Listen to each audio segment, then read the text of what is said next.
What's up, everyone? How are you all? Today we are back with another blazing Naruto story. What if the fourth Hokage abandoned Naruto and he was raised by forbidden Jutsu? If you enjoy, then please like, share, and do comments. The Uzumaki clan of Uzushiagakure was among the most feared of shinobi clans. They were in a league that was only rivaled by the Uchiha and the Senju clans, for good reason. Their ability and aptitude in the sealing arts were the greatest ever seen in the elemental nations. With it, they could defeat entire nations with the right seal. This, combined by their incredible longevity, some of their members able to live up to 200 years, and their potent chakra is what led to their downfall. Fear is an extremely powerful driving force, and the Uzumaki were feared by all their enemies. But even with all of the people that feared them, this was still not the extent of their power.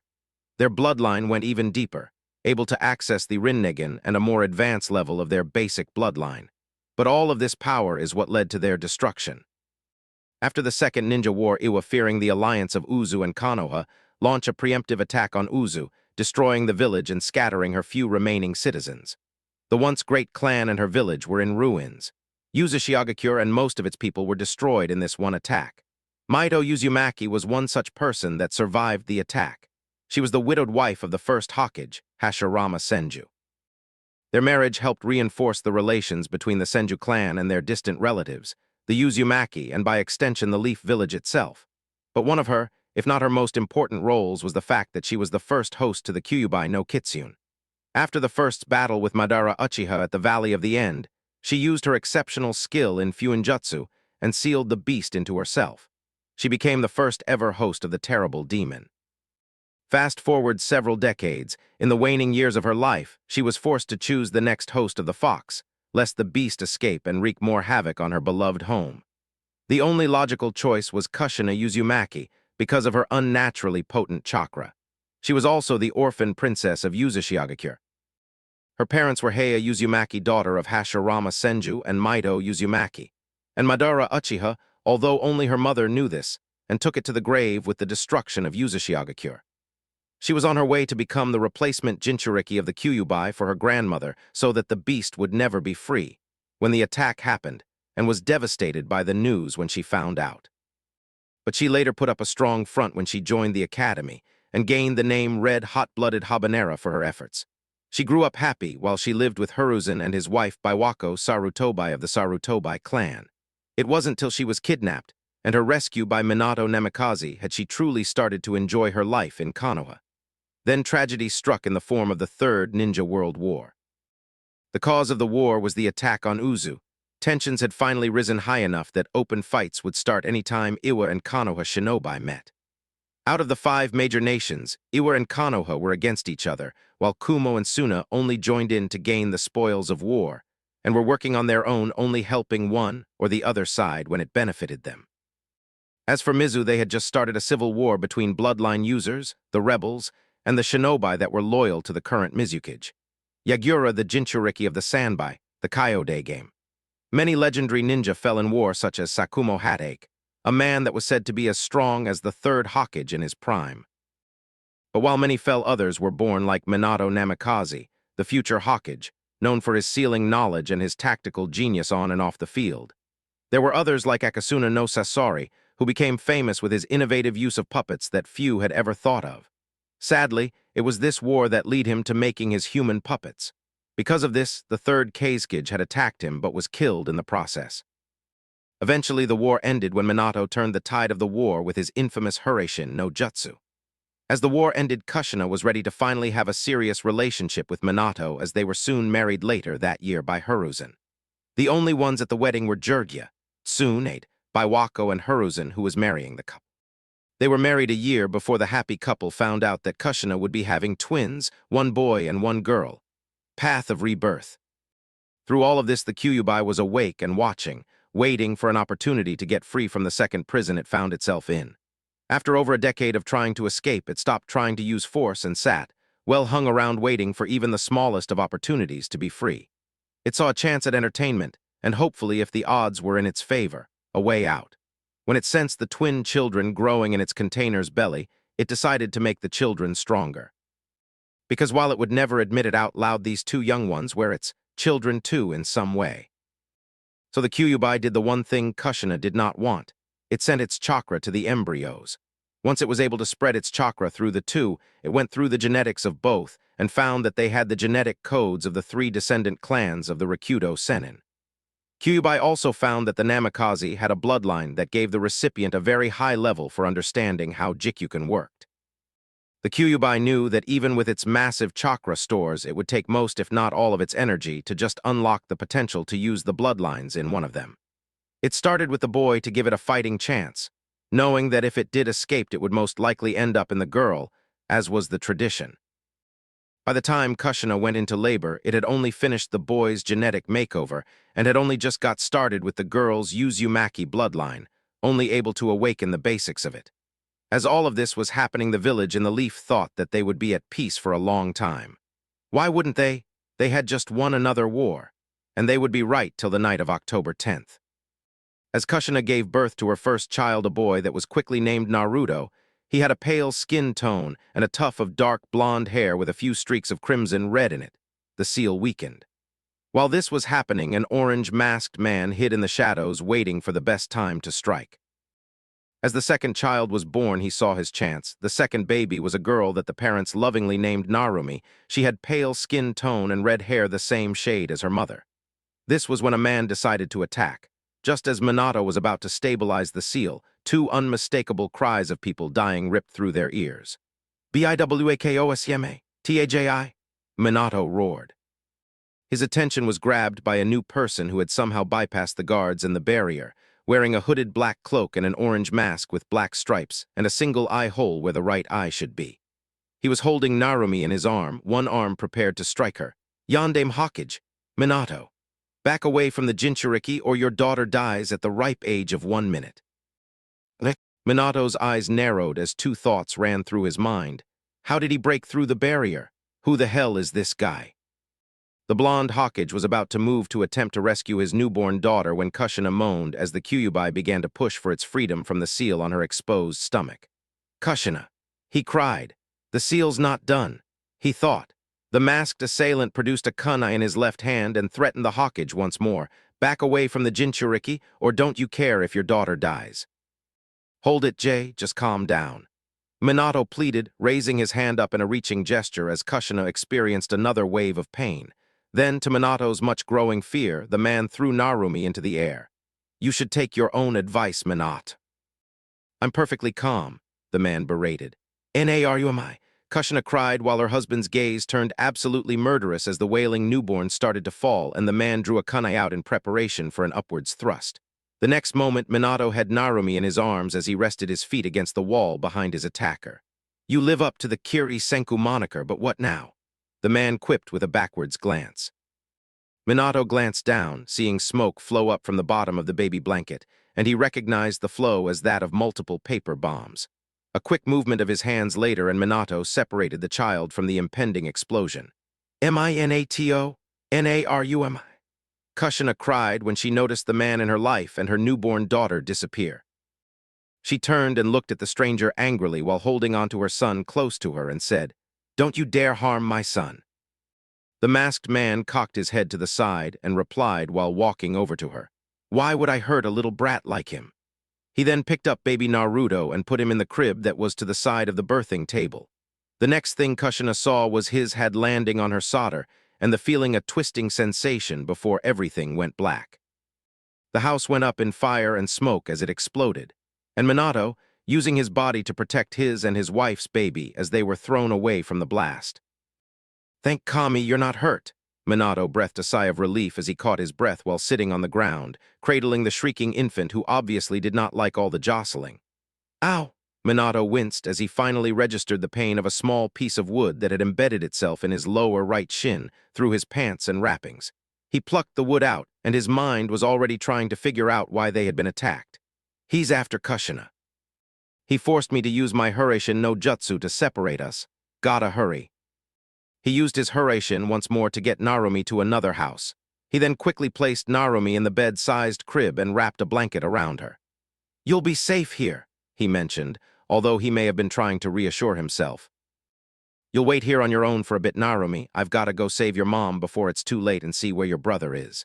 and like that he was gone in a flash of yellow light. The next place he appeared was the cave. He looked around to see that while Kushina was gone, most likely captured for the Kyuubi. He saw Naruto fast asleep in the crib. "Good, you're safe. I need to go save your mother, little guy. I need to leave you here while I go save your mother. Promise to be brave while you're here." And like with Narumi, he was gone the next second, only leaving a flash of light. Kushina was strung up with chains binding her wrists that were tethered to several giant boulders jutting up from a mountain lake.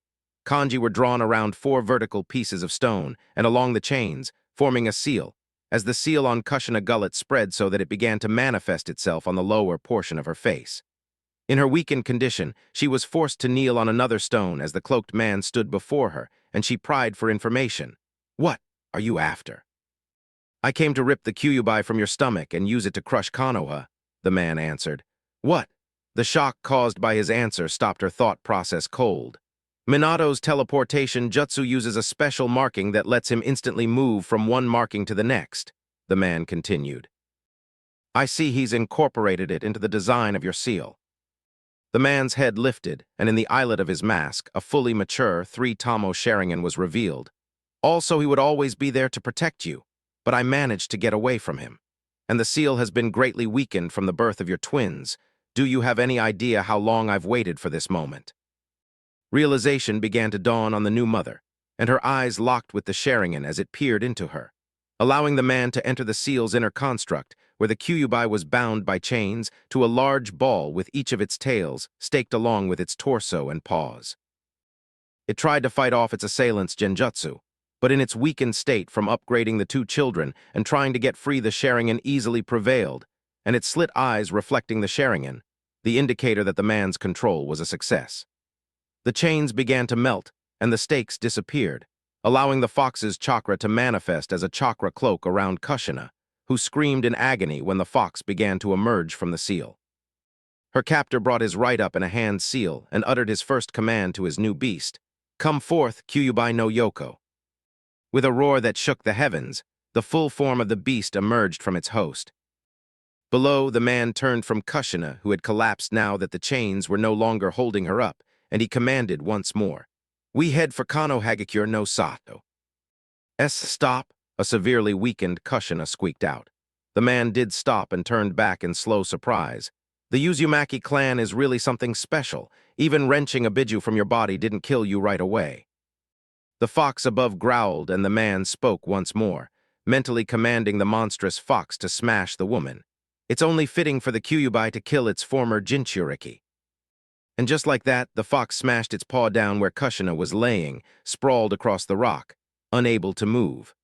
Upon contact, the section of ground exploded from the sheer amount of power exuded from said bijou.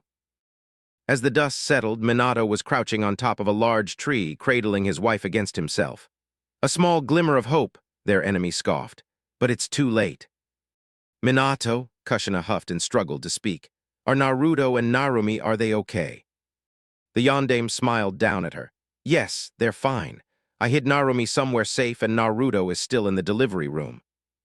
"Oh, thank Kami," Kushina sighed, happy as any mother would be when knowing that their children were safe from harm. "Minato, stop him. Stop the Kyuubi, they are headed for the village." An unhappy Minato sighed as Kushina's eyes closed from exhaustion and he vanished with her. The man who had attacked merely looked on and spoke for no reason than to hear himself speak. "Gone again, no matter. On to Konoha." The masked man went on to let the Kyuubi out in the heart of Konoha where it could cause the most damage. It wasn't till Minato was able to drive him away that he got the chance to seal away the Kyuubi. But as the masked man was fleeing, he said, "I will have the Kyuubi one way or another." Instead of using the Shikifun to seal the beast away, he used a variant so that he could stay alive that spilt the fox's chakra into yin and yang. He sealed the yin into his wife and the yang into his daughter. The citizens of Konoha celebrated their apparent victory over the Kyuubi. Naruto, who was left alone in the cave, had a little of the Kyuubi's chakra which was left inside of him from the remodeling. It had no sentience or much power, but enough to connect with the young baby boy on an instinctual level and give him comfort. Madara appeared in the cave that the birth of his grandchildren had taken place in. He turned to look at the baby boy as he thought about the future and what he would have to do to make his plans complete. The cave was unstable after all the fighting that went on in such a short amount of time. It is because of this that a fairly large chunk of rock fell above Naruto. Madara, seeing what was about to happen to the newborn, was about to intervene when before it could hurt the baby. Naruto's eyes opened to reveal metallic purple color eyes, with a black ripple line effect going out from the center, and a bubble of force surrounded the child, protecting it from the rock. When the danger was over, the infant gave out a tired yawn and went to sleep. As he was closing his eyes, the Rinnegan deactivated. Madara stood there in shock, happy that his mask covered his face because of how unlike a ninja it was to do that. You could be the deciding factor in the war to come. I may just choose you over your sister now that I know you're special to Naruto-chan. You will be a good boy for your Jiji, won't you? Madara said in a way that, although it was sweet, was creepy for anyone that knew him. After spending about half an hour with the young boy, Madara left. It was a week later when the toad sage Jiraiya was able to get back to Konoha. In that week, many things had happened that had miraculously helped the Leaf Village. One of them was that with the destruction of a good portion of the village, the spies that were inside were easily found and apprehended when they were trying to report back to their villages on what happened. Another was the better-than-expected acceptance of the fact that the Kyuubi was sealed, though unbeknownst to them, it was for the third time. Among the many hurt citizens, Kushina was taken to the hospital in time to be healed by Tsunade that had arrived a few days after the event. Jiraiya quickly rushed past the entrance and made his way to the Hokage Tower, where the third and fourth Hokage were discussing what to do for the rebuilding project that was happening after the mess that the fox had caused. As he entered the Hokage office, he hears Minato telling an ANBU tighten security around the village. He turns his head to the Jonin commander Shikaku and said, "Call back half of all on mission teams. We need more manpower." "Hi, Lord Hokage," the seal-masked ANBU agent and Shikaku said. Jiraiya coughed into his hand to get their attention. Hiruzen Sarutobi turned first and smiled to see his last truly loyal student left. "Ah, Jiraiya-kun, it's good to see. What news do you have to report on the events going on outside of Konoha?" he asked in a kind but serious voice. Minato looked up to hear the answer also. "Everything is going as expected. Suna is trying to send support as requested by Minato. Mizu has found out about the attack somehow, but while Mizu would have a good chance to cause some trouble, the civil war going on over there holds them off. Iwa and Kumo have heard nothing from what I can tell from the spies in those areas. The minor villages besides AIM seem to be at a peacetime level of military readiness, but I wouldn't worry about AIM too much, they're always like that. But on the safe side, it would be good to beef up around here for at least a month, so villages like Iwa, if they do find out, won't try anything." Jiraiya finished reporting. Minato nods his head while thinking about the problems that are happening now. He can't help but think about Child of the Prophecy that Jiraiya had talked about. "Jiraiya-sensei, I have been thinking about the prophecy you told me, how you thought it was about me." Jiraiya nodded. "Yay, but the old toad can barely remember anything. I wouldn't get your hopes up on being more famous than you are now." He finished with a loud laugh, hoping to raise the spirits in the room some. After hearing that, Minato was silent for a time before saying, "Could Narumi be the child of prophecy?" Both Hiruzen and Jiraiya's looks grow hard when he asked this question. "She could be. She has a great power in her, and from what I heard from the message you sent me, she does have the good half, the yang half of the Kyuubi's power in her. I would say that she could be that child, but why would you want that? But anyways, you won't have to worry about that till the one to bring destruction comes around," Jiraiya asked in worry. "I waited to tell either of you this till you both were here where I could get a proper judgment from the both of you. The Kyuubi didn't escape." The two older men's eyes widened at the implication that someone wanted the Kyuubi out. "It was freed by a masked man, who I think was Madara," Minato said with a grim look to his face, as both men visibly paled at the mention of that man's name, and continued to pale as Minato said, "He had the ability to use Jikuken Jutsu that could keep up with me. Truth be told, they are stronger than my Hurashin Jutsu." "Wow, what do you mean stronger than yours?" Jiraiya questioned in worry, as the strongest Jutsu he knew could be beat so easily. "His unlike my version doesn't need a seal to work, and from what I could figure out, he has no limit on how far he could travel," Minato said with no small amount of hurt pride over his best Jutsu being beaten so easily. "I can see why you think she's the prophecy child now," Jiraiya said, "but what can we do about it? I highly doubt even at Sensei's strongest that he could fight Madara." "What makes you think that Narumi will be able to do it? No offense, Sensei." He quickly added, not trying to sound rude. None taken, it's true even in my prime with all my knowledge that I have now, I would still have a hard time fighting the man. That's just how strong he and Hashirama-sensei were. Hiruzen told the two of them, not trying to sugarcoat anything if the man that had killed his wife really was Madara. Minato looks up at Jirya and Hiruzen. Because Jirya, I believe in her, she's my child, and because I and eventually you will train her to be the best ninja ever. Minato said with conviction in his voice. And like that, Jirya's personality did a complete 180 as he went from being serious to groaning at the prospect of training another brat. Okay, but don't even think that I will train the little Gaki till she's older. I think I'll start her training after her first Chunin exam. Jirya said with a small smile on his face. Good, that will allow me to train her at from 6 or 7 so she can have good basic understanding of chakra to start trying to take control of the Kyubai's chakra. Minato said as if he was finalizing a plan. Hiruzen gained a hard look on his face at the fact that neither Minato nor Jirya even mentioned Naruto's training, so he asked, "What about little Naruto-chan's training?" "Oh, I was going to start his training when he was 12 around the time that he started the academy." "Why?" Minato questioned, truly perplexed at Hiruzen's sudden interest in his son's training. "Oh, just wanted to know is all." Hiruzen said but didn't push any further. "If he doesn't train the boy in a few years, I might have something to do in my free time," thought Hiruzen, giving a small grin inside his head. "I must be going now, I have clan matters to handle. Have a good day, you two," he said, nodding goodbye to the two. The two younger men in the room were curious about the out-of-nowhere question but left it alone. He's old after all. Minato turns back to his sensei and said, "Jirya, I need you to leave within 3 days' time to see if you can find anywhere Madara would be hiding."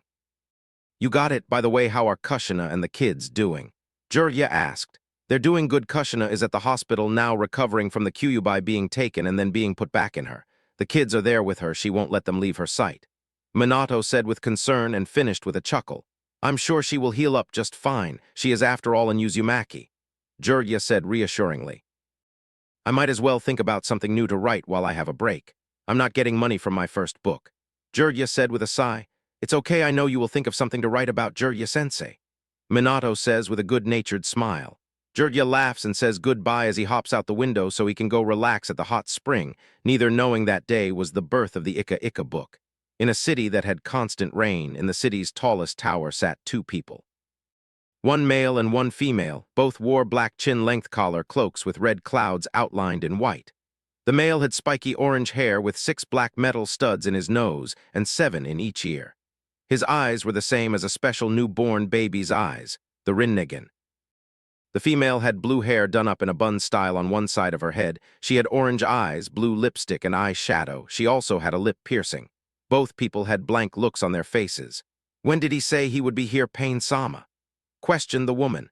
The man now known as Pain turned to look at her and said, "He will get here when he gets here, Conan." Before she could say something else, a man with a mask appeared to be walking in from outside through the mouth-shaped door. "Did little Conan-chan miss me?" questioned Madara in a happy voice. Her glare was lost on neither of the men in the room, but they just didn't care. Pain turned to Madara and asked, "What are your orders now, Madara?" "Continue as planned," Madara replied without missing a beat. Both Pain and Conan nodded and got up to leave when Madara said something that stopped both cold in their tracks. "I think it would interest the two of you to know I found some of your family, Nagato. That alone would be cause to make the mortal god both worry and happy for their safety, but what Madara said next was cruel, and he just so happens to have awakened the Rinnegan."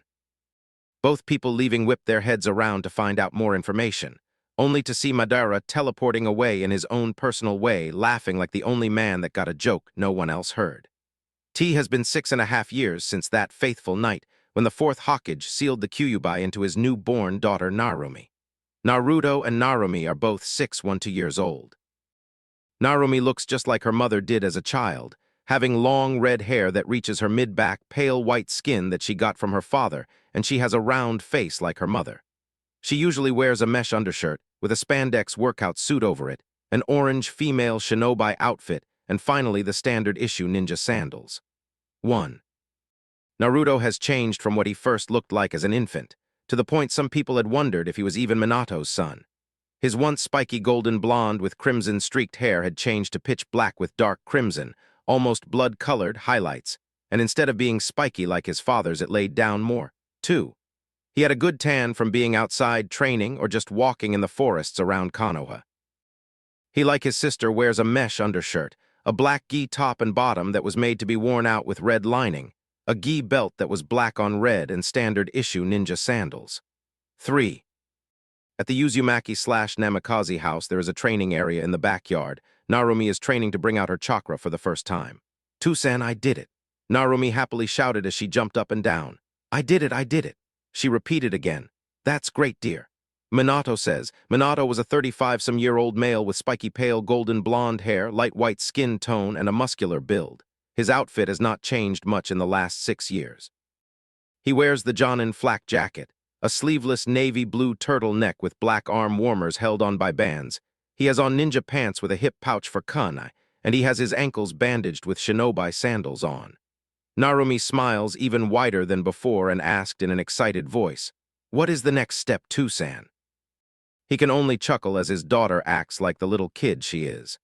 "The next step would be to see how long you can use your chakra, and then how much chakra control training you need to do." A pout slowly grows on her face as she asks, "Oh, come on, Tusan, can't you teach me a strong fighting style or maybe a fire jutsu?" Kushina, who had been inside during this, heard what was said and walked outside. As she joined in on the conversation, she gained a confused look when she heard this. "Do you know you can't do those yet? You're too young," she said in a placating manner to calm her overactive daughter down before she could start complaining. "Even with your bloodline activated, which has allowed you to start training your body, you are still too young and wouldn't be able to take the strain of the training you're asking for," Kushina said in a motherly but firm tone. Kushina was a goddess in human form. She had a slender but feminine build, fair skin, violet blue eyes, bright red hair that reached her ankles, with strands that framed both sides of her face and a yellow clip that parts her hair to the left. She had large D bordering on DD cup.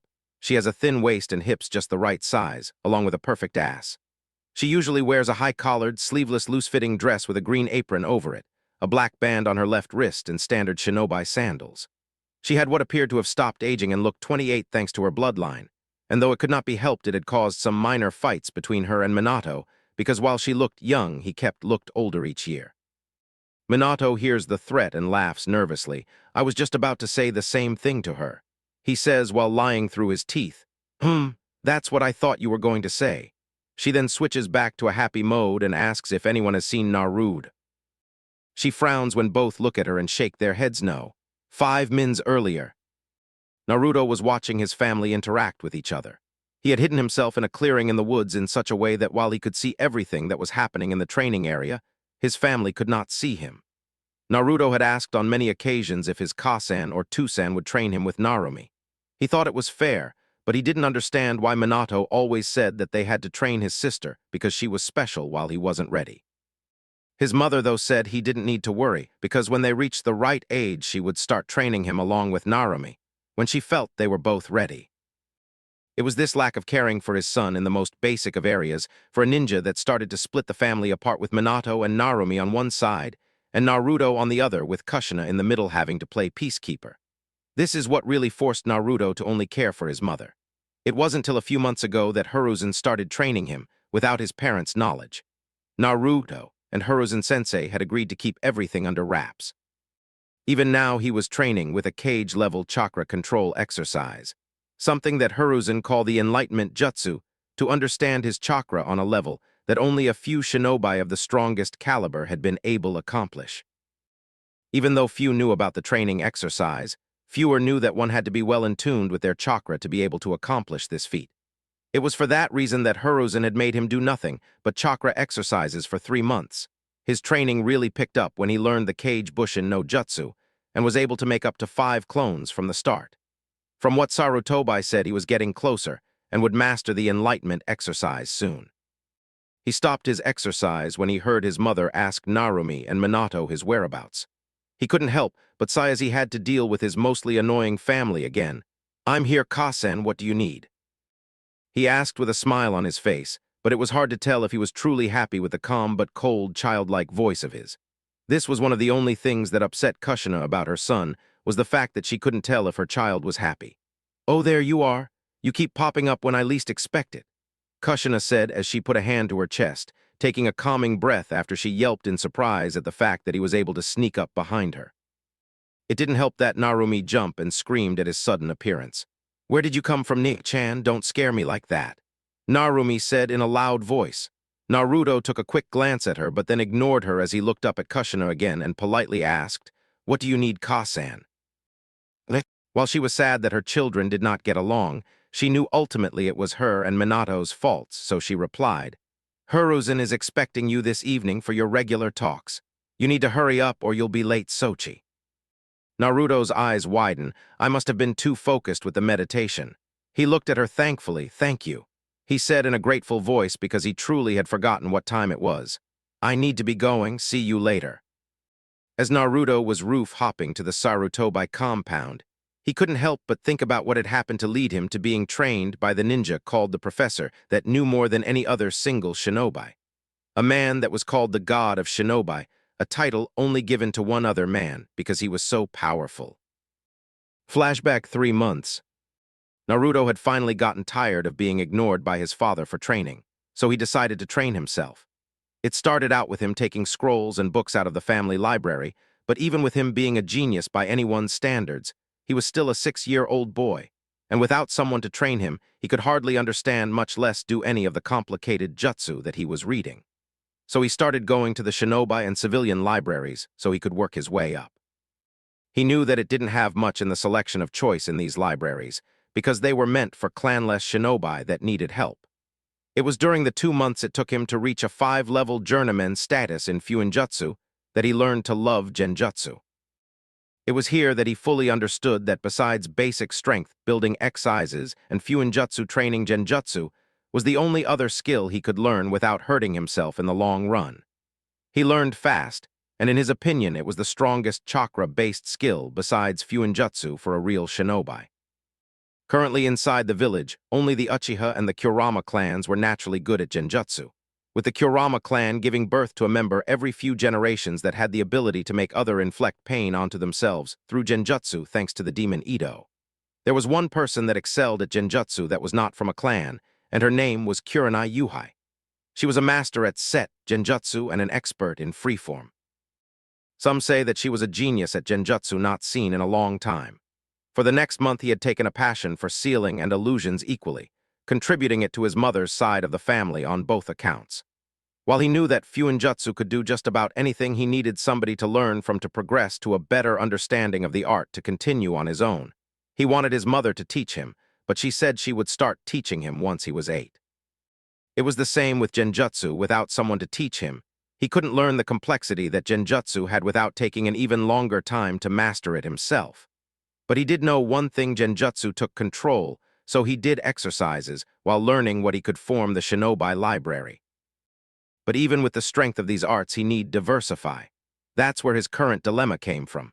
While his parents had many scrolls, most were still on a level where he would need a teacher to further his training. Any of their personal jutsu that he might be able to learn on his own were safely locked up in vaults, secured by some of the strongest seals made outside of the Uzumaki clan, so no one could get to them. One day Naruto came up with an idea. The only other place I could get high-ranked jutsu to control, though dangerous, would be the Hokage library in the tower. Naruto thought contemplating sneaking into one of the highest security buildings in Konoha.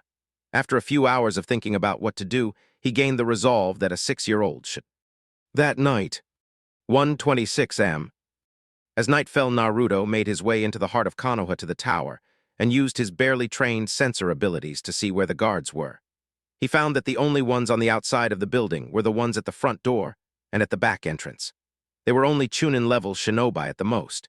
He knew using any chakra would get him caught, so he quietly scaled up the side of a neighboring building by using kana and jamming them into wall to use as handholds.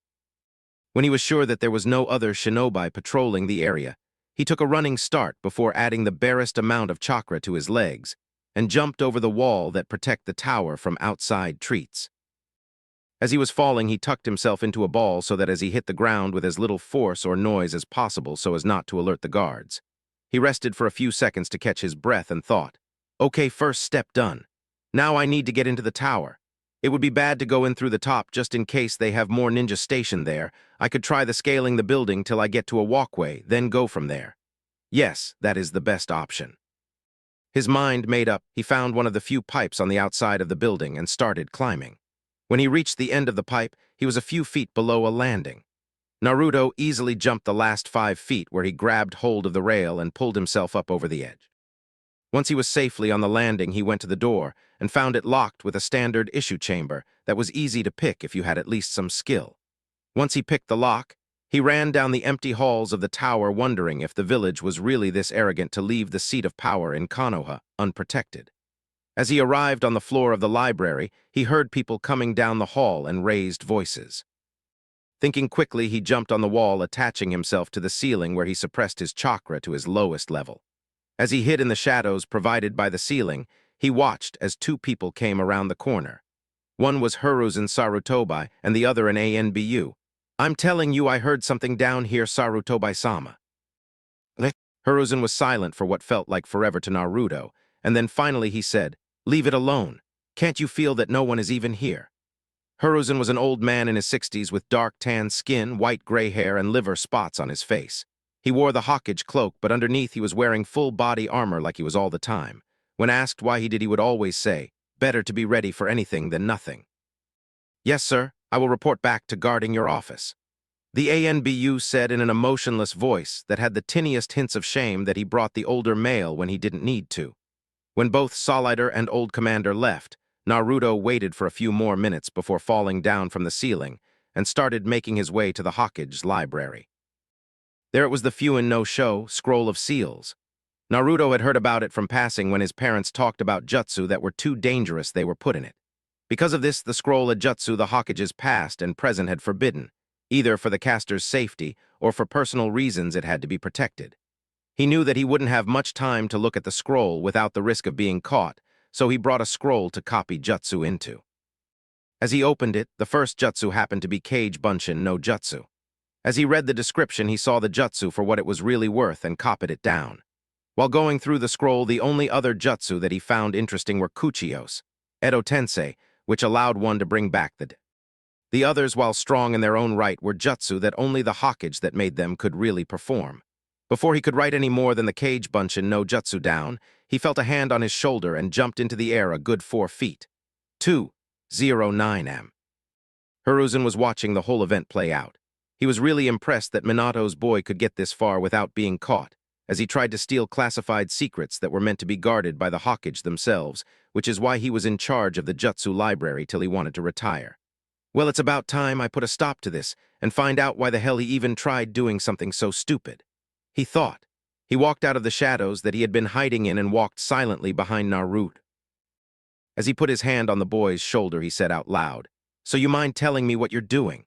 And just like that, Naruto was the perfect impression of a solid stone statue before he jumped. Seeing this, Hiruzen couldn't help but laugh. "Come with me to my office so we can discuss what has happened here tonight over some tea." Naruto could do nothing but nod his head and accept any punishment that was given to him, knowing there was no way out of this for him. Hiruzen's personal office. 2:14 am. As Naruto and Hiruzen sat down and drank their tea, each was thinking about the best thing to say next. The old monkey decided to start. "So tell me why you were doing something that would give me the right to kill you or anyone else in the same position." Naruto was quiet for a long time, thinking about what to say till he decided to tell the truth. "For the last 3 months, I have been training myself because my parents won't train me. Well, more like my Tusan wouldn't train me. My Kasan hasn't started training either me or Narumi, because she says we're too young for her king of jutsu." Naruto paused and thought before continuing. "I knew I wouldn't get any further without a teacher, so I came here tonight to find some new jutsu to study and learn, because I'm teaching myself."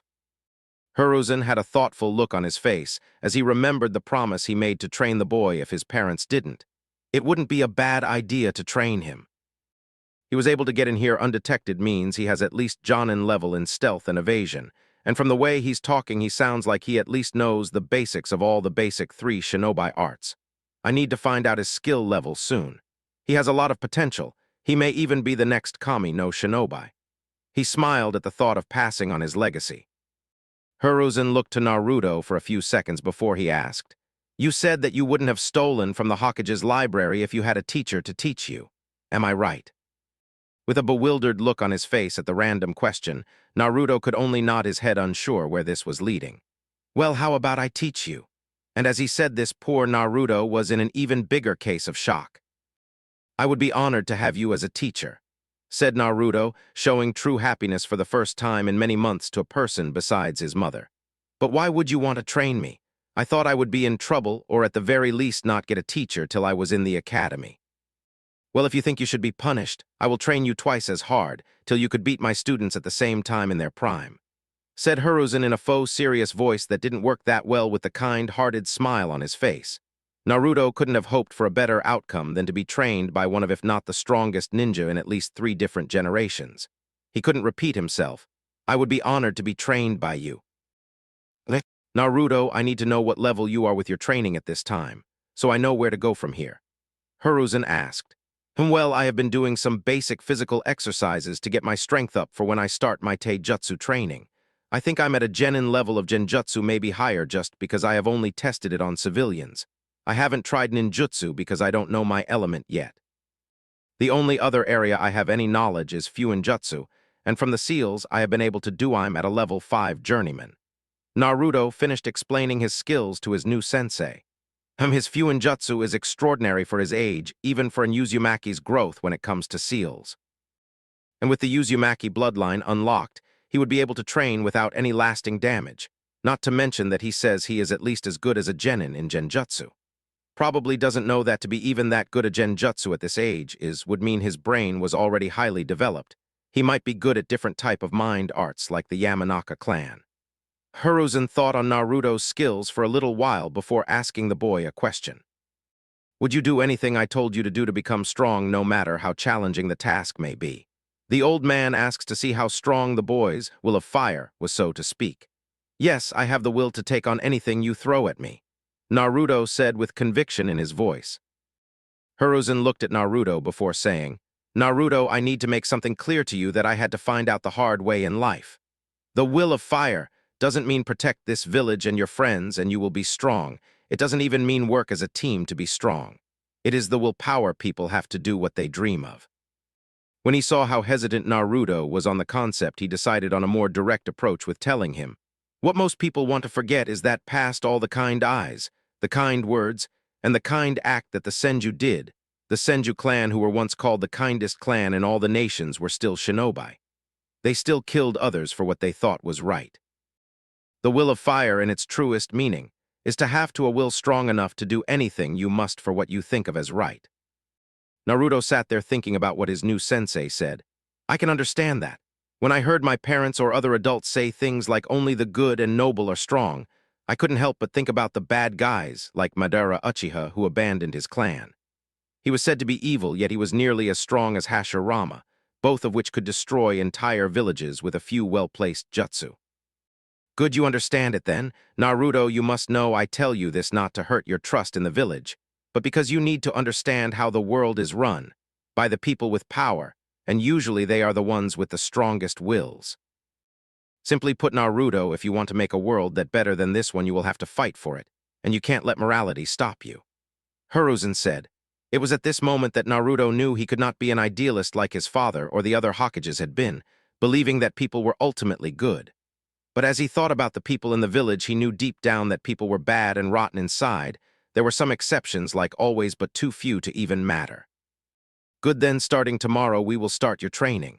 Come to my clan compound at 10:30 a.m.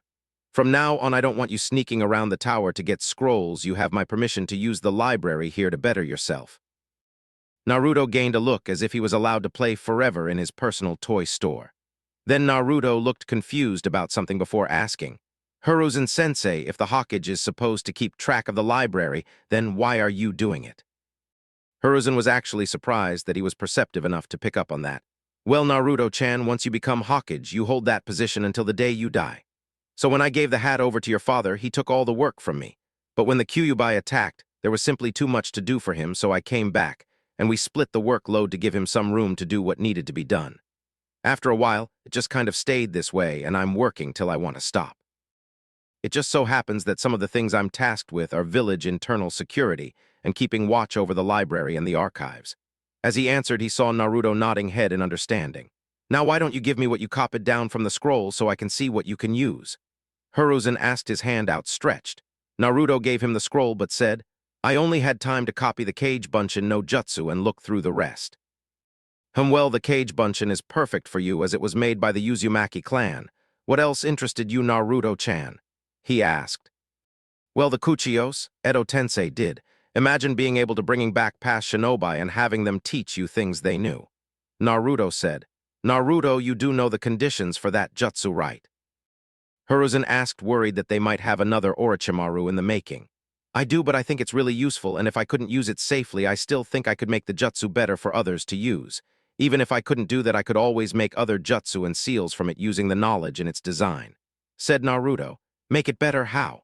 Hiruzen asks, truly curious now by this proclamation. I mean like taking away the human sacrifice part. Clarified Naruto. Okay, but if anything goes wrong, remember to let me know and I will be able to help you. Hiruzen said. Okay, sensei, what will we be doing first? Asked Naruto. Okay, the main thing I will train you in for the time being will be chakra growth and control, because we need to make sure you can do the jutsu I teach you in the future. I will also train you physically and psychologically, as well as the basics that all true shinobi should know. After we have gotten your chakra in both control and size to a level which I find acceptable, we will start teaching you genjutsu and ninjutsu mainly with other things, while we train you in some taijutsu and wait till you're older to start training you seriously in it. Hiruzen finished listing. Now about telling your parents, don't. This training will be secret. We can say you're coming to me to learn about history and calligraphy, which you will be learning from me, by the way. Yes, sir. I will be ready tomorrow to start training. Naruto said happily. Good, now go home and get some sleep. Hiruzen ordered. Hiruzen did not disappoint Naruto when it came to his training. He was a slave driver, but he got done what needed to be done. The first thing he had asked Naruto was what control exercise he had trained in. For his part, he was confused and replied, What do you mean? I have been doing a meditation where I feel where my chakra paths are, so I can learn to control the way my chakra moves. Naruto, that is an exercise that Jonin usually use because their chakra stores are too large to control with basic control training. But the upside to it is that the chakra that you learn to control this way will be under control a lot longer than other methods, as long as there is no serious jump in chakra. But you won't be doing that one for now. I want you to use your chakra to climb this tree with your feet.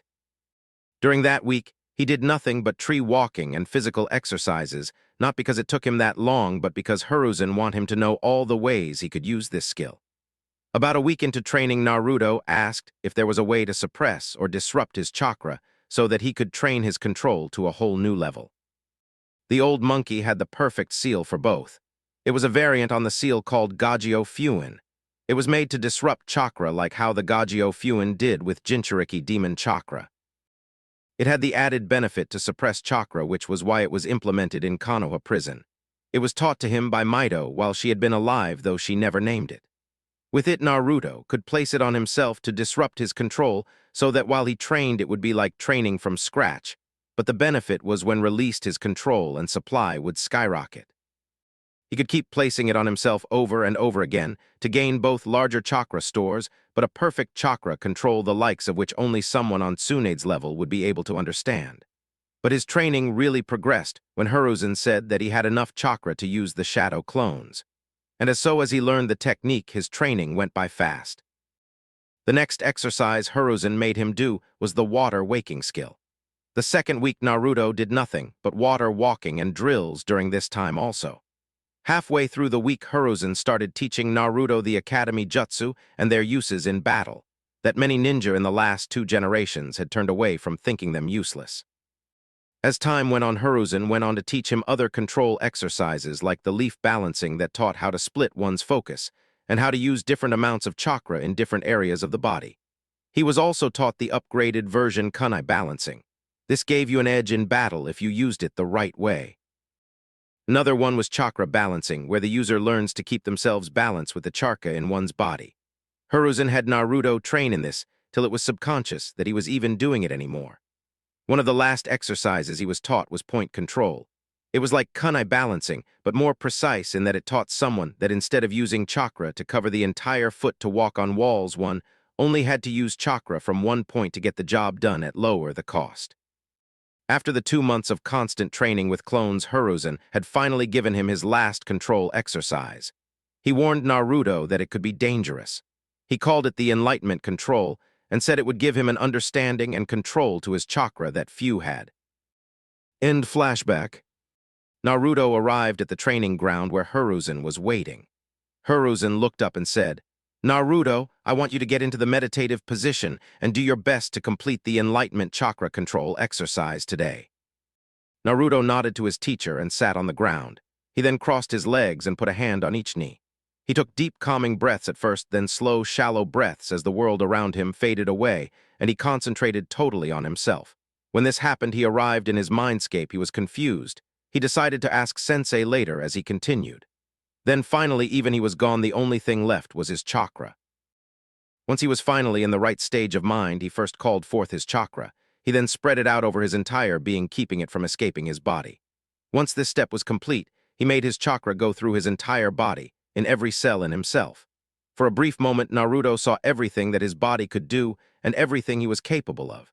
In that one instant, Naruto had become one with himself, but the strain on his young mind was too much to handle, so he passed out. Hiruzen saw the whole thing and couldn't help but be proud that his student completed what so few had ever done or would ever do. "I'll let him rest today. Once he wakes up, we need to see if anything is wrong with him."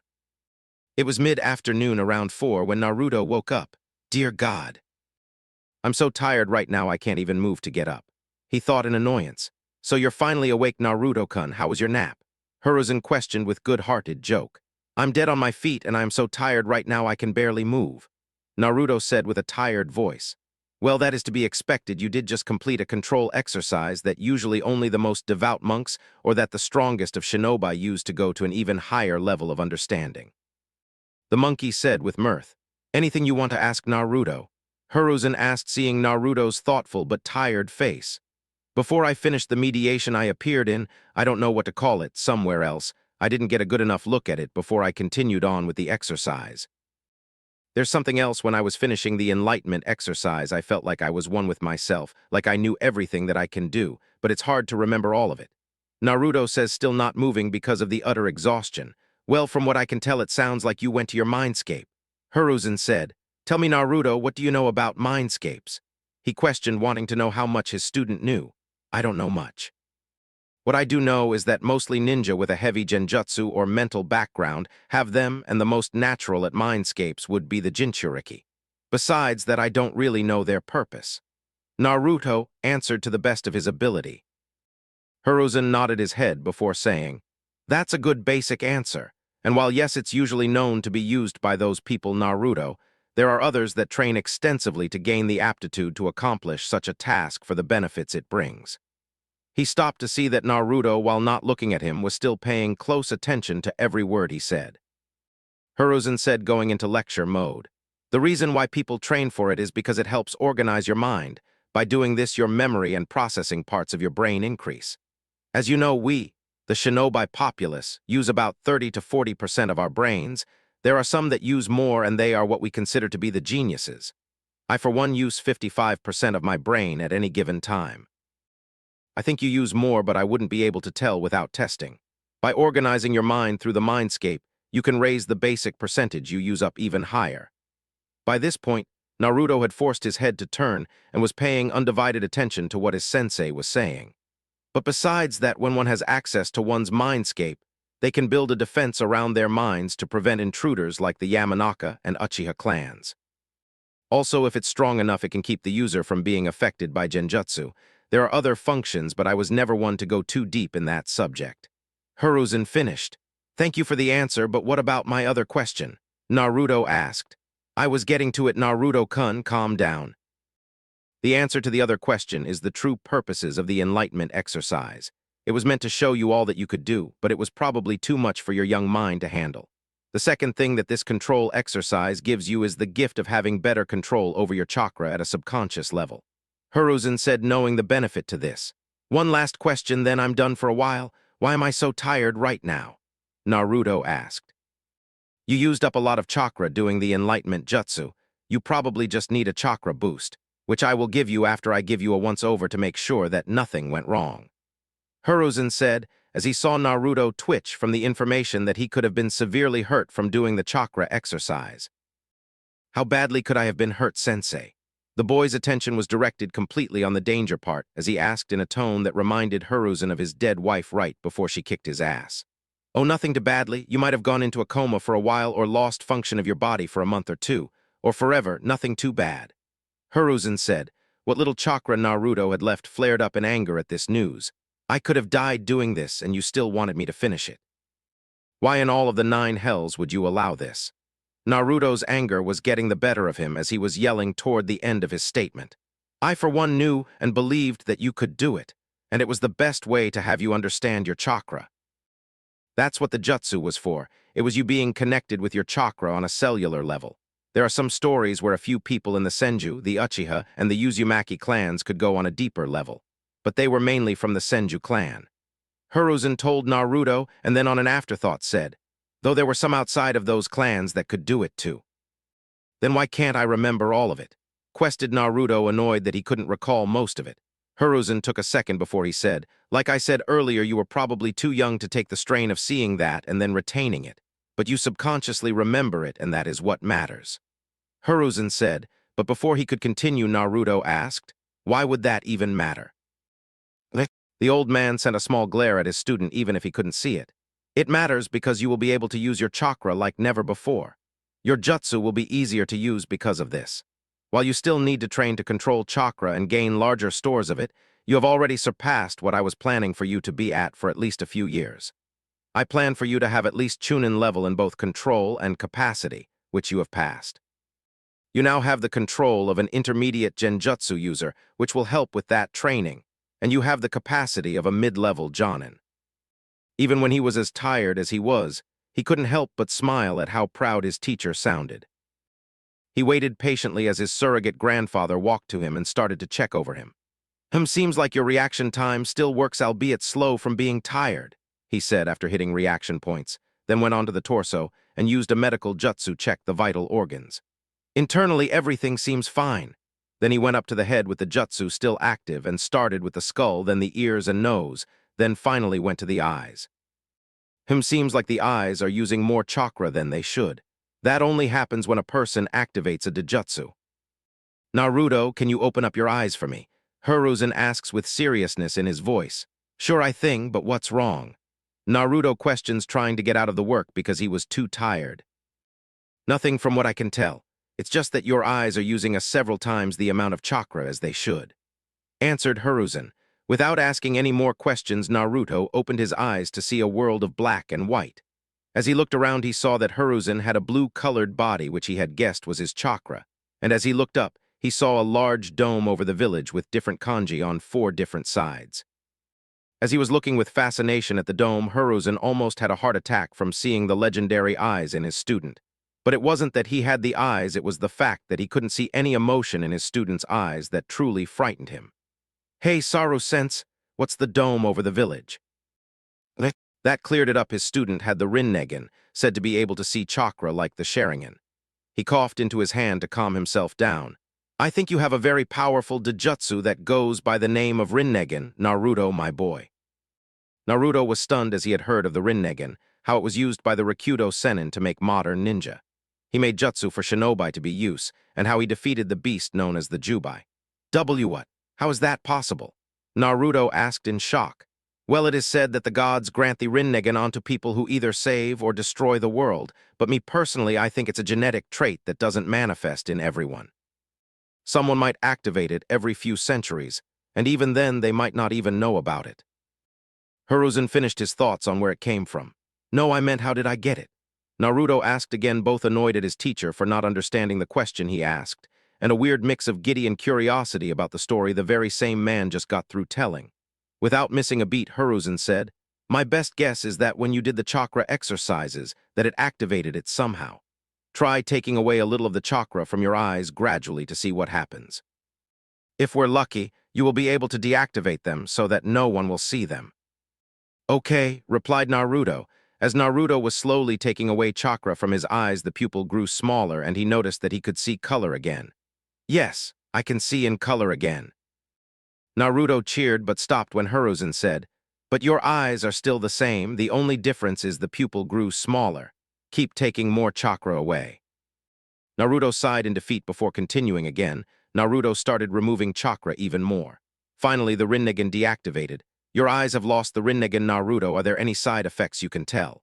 Hiruzen asked to make sure if there were that he could deal with them accordingly. No, there aren't really any problems. It's just that my eyes don't feel right anymore, like I'm missing something. But besides that, no, there aren't any other noticeable effects. Naruto answered as best as he could. Okay, I only want you to have the Rinnegan active when you're training with me, or you know you're alone for now, at least till we know you can protect yourself. If the village were to find out about this, it could spread all over the elemental nations. That would be bad for you and Konoha. Okay, if you think it's for the best. Naruto said, a little disappointed that he would have to keep feeling uncomfortable. He may have other bloodlines that he doesn't know about. Hiruzen thought about how to go about safely finding out. I could always wipe the memory of whoever performed the tests, but who? I could go to someone like the captain of the Konoha Medic Corps. He has enough knowledge and experience to pull it off, and he's not strong enough to even think about as a threat if I need to erase his memory. But the best option would be to go to Tsunade. Although it would be too hard to clear her of the memory, it would be better if Naruto had other bonds to the village. Plus, if he wants to have any medical training down the road, she would be the best teacher.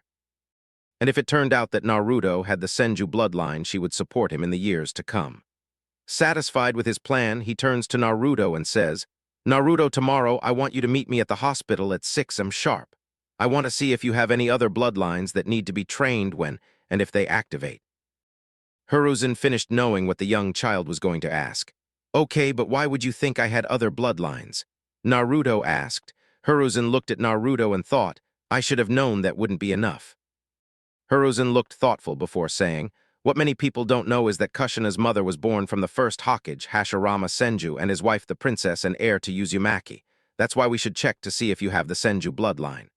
Hiruzen clarified. Naruto nodded in understanding. Now I know you want to keep going to today, but you need sleep. I need to get your training schedule ready. The old monkey told Naruto. After a minute's passed before Naruto said, I may need you to take me back home. Ha ha ha, that's perfectly all right, said Hiruzen said as he got the young Uzumaki situated on his back. Hold on, he said warmly as he took off at a fast pace. As the duo was coming closer to the current Hokage estate, Hiruzen slowed down and looked on his back to see Naruto asleep and smiled. When he got to the door and knocked, almost within seconds the door opened, and on the other side was Kushina.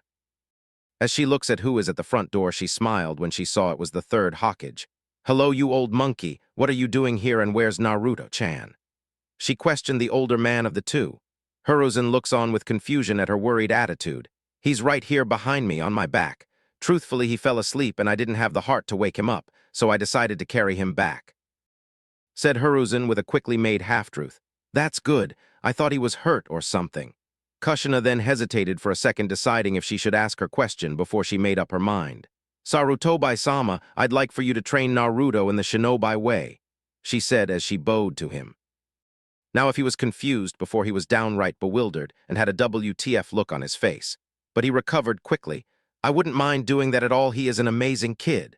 Hiruzen started seeing an opportunity when one smacked him in the face like a male Nara with a frying pan. But I have to know why Minato won't train him, or you for that matter.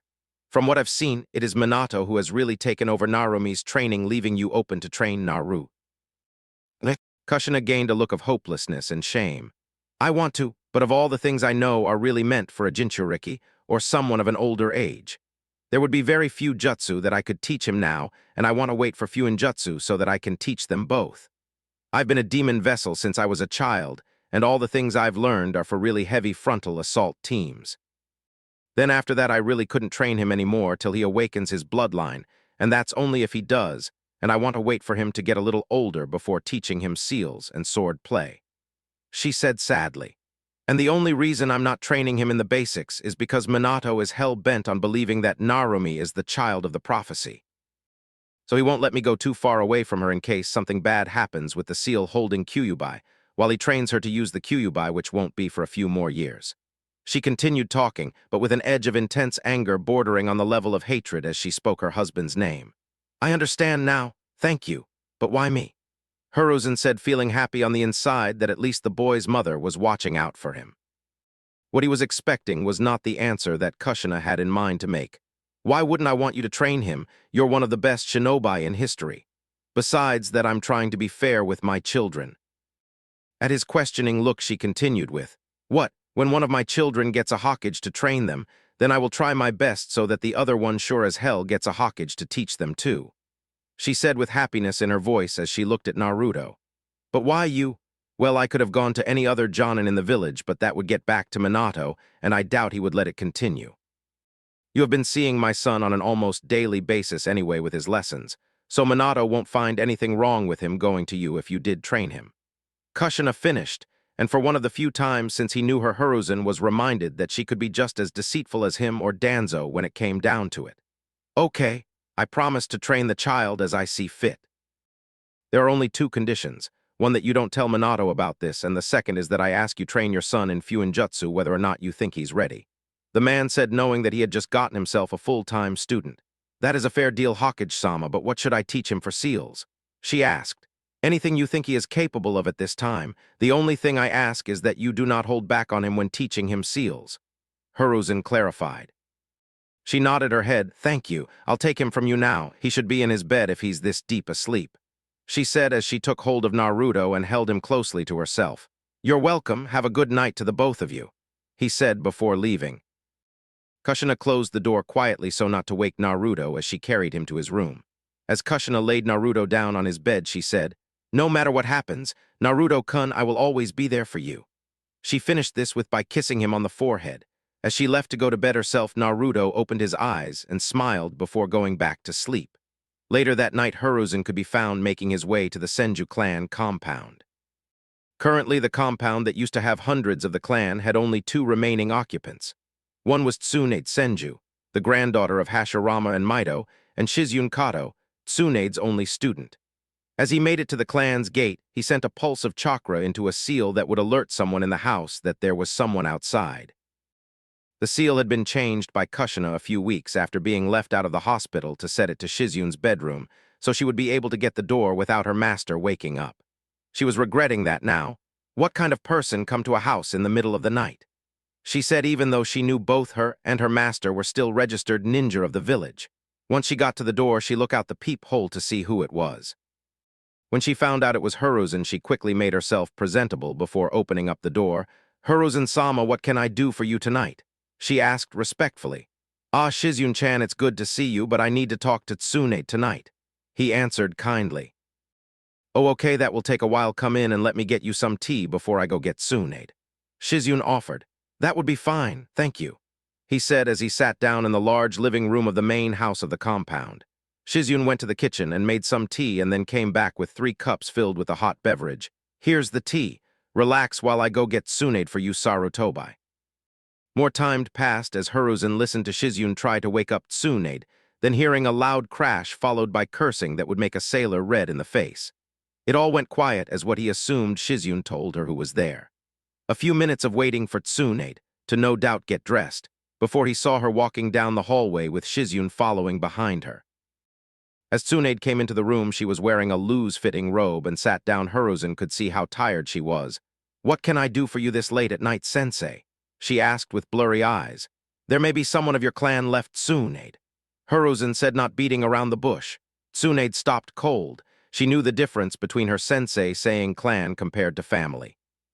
As the society grew and ninja clans evolved, a lot more dependence was put on blood ties more than family and friend ties, the kind of concept that meant for the greater good of the clan. "Who are they?" was her simple question. "He is the great-grandchild of Hashirama, and he may have your bloodline. The reason I came to you is to see if you will verify this and give him a checkup," he said. Tsunade, who had her head turned, whipped it around at the news that a member of her dead clan could be alive but hurt. "What's wrong with them?" "Nothing, it's just that I was teaching them something that caused some unforeseen side effects that happened, so I wanted a professional opinion on his safety. I chose you because you might be family, and because I know how much family means to you," Hiruzen said. Tsunade sat there in silence as her bangs covered her eyes. Then an aura filled the room as she said, "Sensei, if they are hurt, you won't make it out of this alive." Hiruzen couldn't help but gulp and said, "He seemed fine this afternoon. I told him to meet me at the hospital at 6 tomorrow to have a checkup. Okay, that's good enough for now. So who is the kid that could be my family? She asked. Oh, I completely forgot to tell you. His name is Naruto Uzumaki Namikaze, though he likes his name without the Namikaze part in it. Hiruzen clarified. The only thing that happened next was that both Tsunade and Shizune had gained shocked looks on their faces. The next morning, Naruto was the second one up in the house at 5. His father had left at 4 a.m. while his mother and sister were still asleep. He got dressed in his usual training outfit before walking to the bathroom to make sure everything was in place. As he was checking himself, Naruto looked up into the mirror to see the Rinnegan looking back at him in his reflection. Legend says that these eyes are given to those who will either destroy the world or lead it to peace and salvation. What if I did both to this worthless world and started over? After this thought, Naruto left the house to meet Hiruzen at the hospital. It took him 15 minutes to reach the hospital and found his sensei outside waiting for him. Good morning, Naruto-chan. Are you ready to take the health examination? Hiruzen asked. I thought that I was only getting a blood screening done to see if I have any other bloodlines. Naruto asked, not wanting to have to get a medical checkup if he didn't have to when he could be training. Hiruzen sighed. While I did a checkup on you yesterday, I'm not a real medic. I made an appointment to see if I missed anything. He answered. Naruto nodded his head, still not liking it, but knew Hiruzen could have missed something. Now come along, Naruto. We need to sign in and be ready. Hiruzen ordered. Naruto followed behind him while thinking about what he would be learning in just a few days' time at the most. As the duo arrived at the door that was registered to them, Naruto asked, So who will my doctor be? Hiruzen-sensei. Oh, she is one of the best, if not the best, medical shinobi in the world, but some people don't like her because of that and her family. Her name is Tsunade Senju, and she was once one of my students. Why do you ask?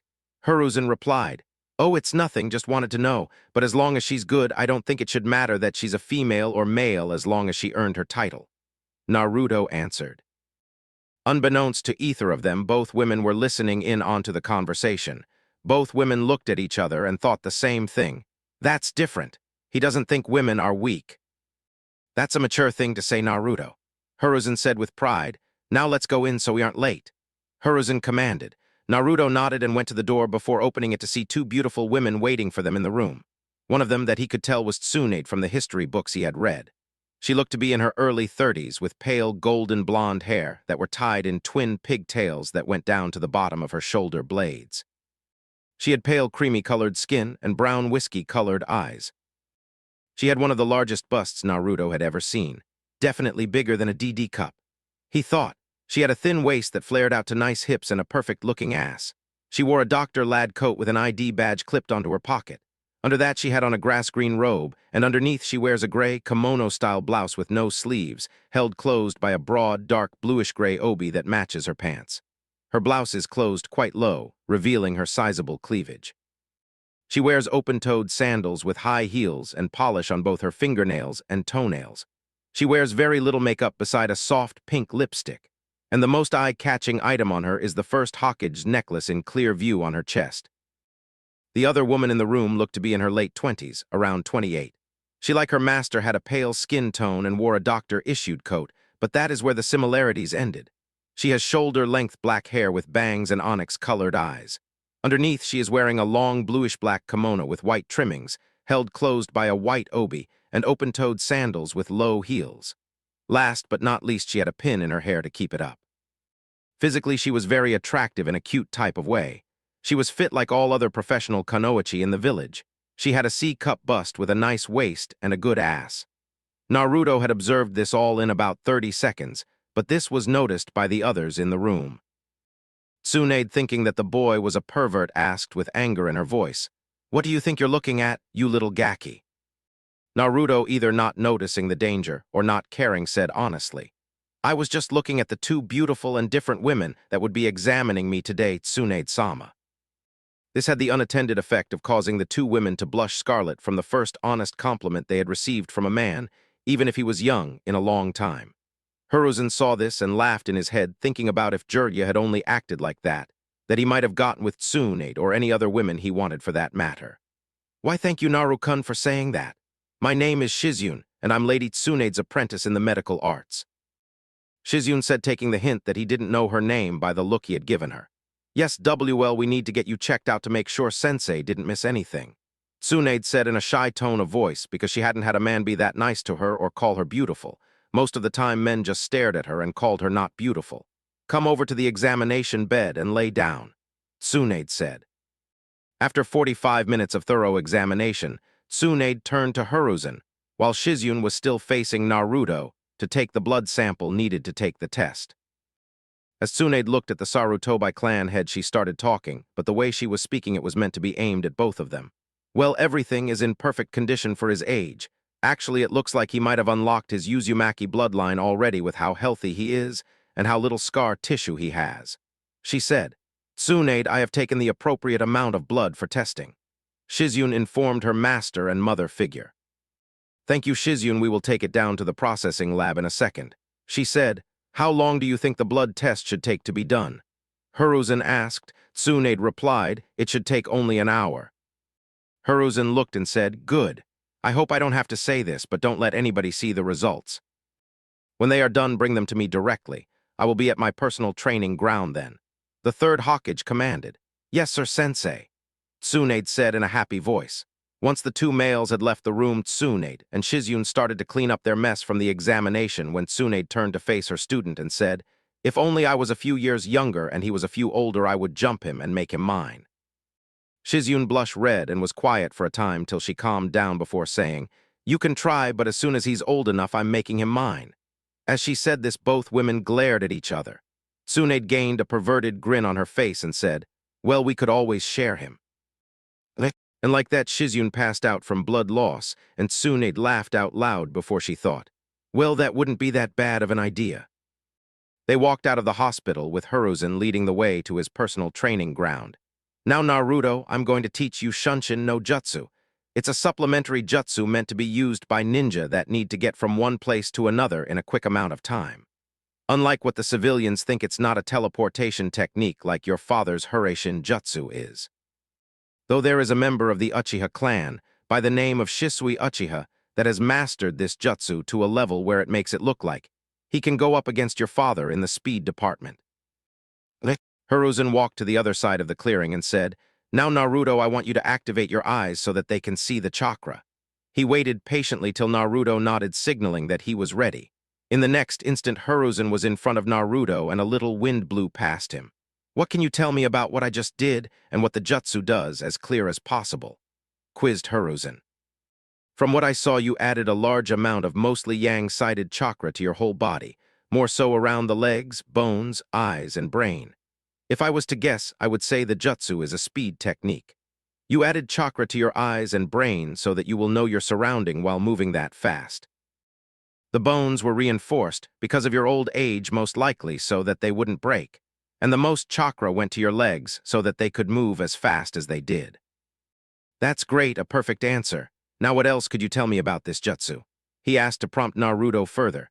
And well, I would say that it's a constant growth jutsu. The more chakra used, the faster you go. If I was going to make the jutsu better, I would let chakra flow throughout the whole body so that everything is equal. But the only problem with that is you need a lot of chakra. Naruto finished his explanation. That's a good start. From now on, Naruto, I want you to think of everything you can do with a jutsu, how you can make it better, and what other jutsu you can make from it. Hiruzen stated. Now you are to practice with this jutsu for the next hour.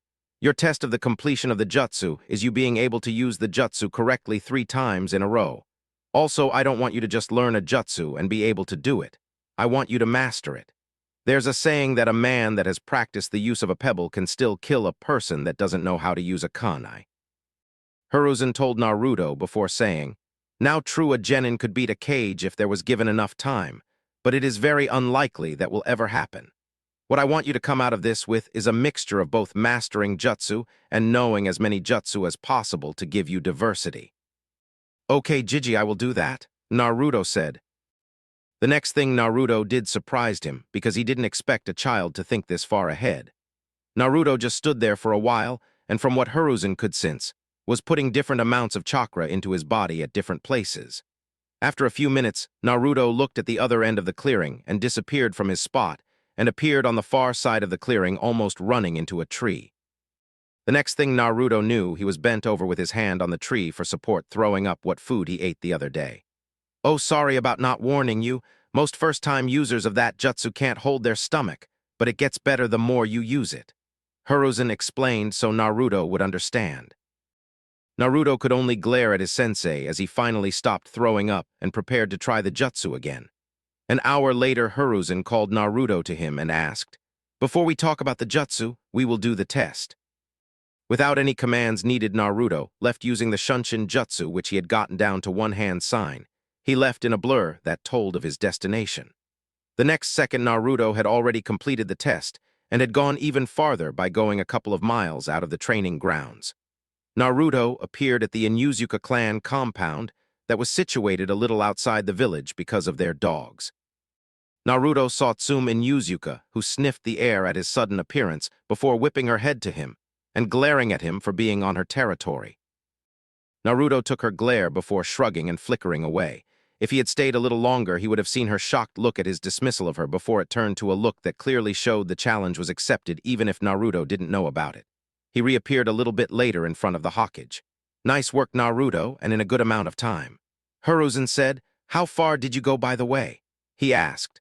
"I think I landed on Inuzuka land. I saw a woman there, she just glared at me before I left." Naruto replied with a curious voice as to why a woman did that. The old man slapped his head knowing that would come back to bite them in the ass. Before he could say anything, Tsunade, followed by Shizune, walked into the field holding a scroll. While Shizune seemed normal, Tsunade was just barely holding in her shock. "Hello, Tsunade-heim, Shizune-chan," Naruto called, causing them both to blush at the suffixes he had used. Hiruzen chuckled before asking, "So Tsunade-heim, does he have any other bloodlines?" With that question, she handed him the scroll she had been carrying. Hiruzen was curious as to what was on the results that would have caused this kind of reaction. He then started reading it. "Dear Kami," was the only thing he could say before he handed it to Naruto and asked, "Are you sure these results are right, Tsunade?" While Naruto and Shizune sat down to read the scroll, Tsunade answered, "Yes, I retested the blood quite a few times, and from what I can tell, it seems that he has the perfect mixture of all three clans in one.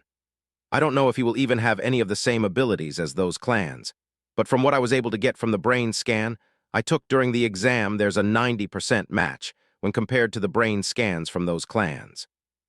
While this was happening, Naruto and Shizune had shocked looks as they looked at the confirmation of Naruto having a mixture of the Senju, Uchiha, and Uzumaki clan bloodlines from the supposed Rikudo Sennin lines. Hiruzen sighed and said, "Naruto, you might as well show them." Both women look at Naruto as he closes his eyes and opens them to show the Rinnegan. Both of the women gasp as they see his eyes. Tsunade quickly rushes over to Naruto to see them up close while Shizune was already there staring into the emotionless orbs. "Is that what I think it is?" asked Tsunade as Shizune was quietly fascinated with the way they looked. "Yes, Naruto awoken them the other day, which is why I wanted him brought in to see if he had anything else," he answered. "Tsunade, I was wondering if I could learn medical ninjutsu from you," asked Naruto. It surprised the others around him that he would want to learn that art, so Shizune asked him why. "Well, I want to learn everything that I can for one, but also I can see the usefulness of it." Tsunade gained a happy smile when she heard this. "I can get another apprentice that also wants to learn my favorite ninja skill. Not to mention, but in a few years Naruto is going to be one hell of a male specimen.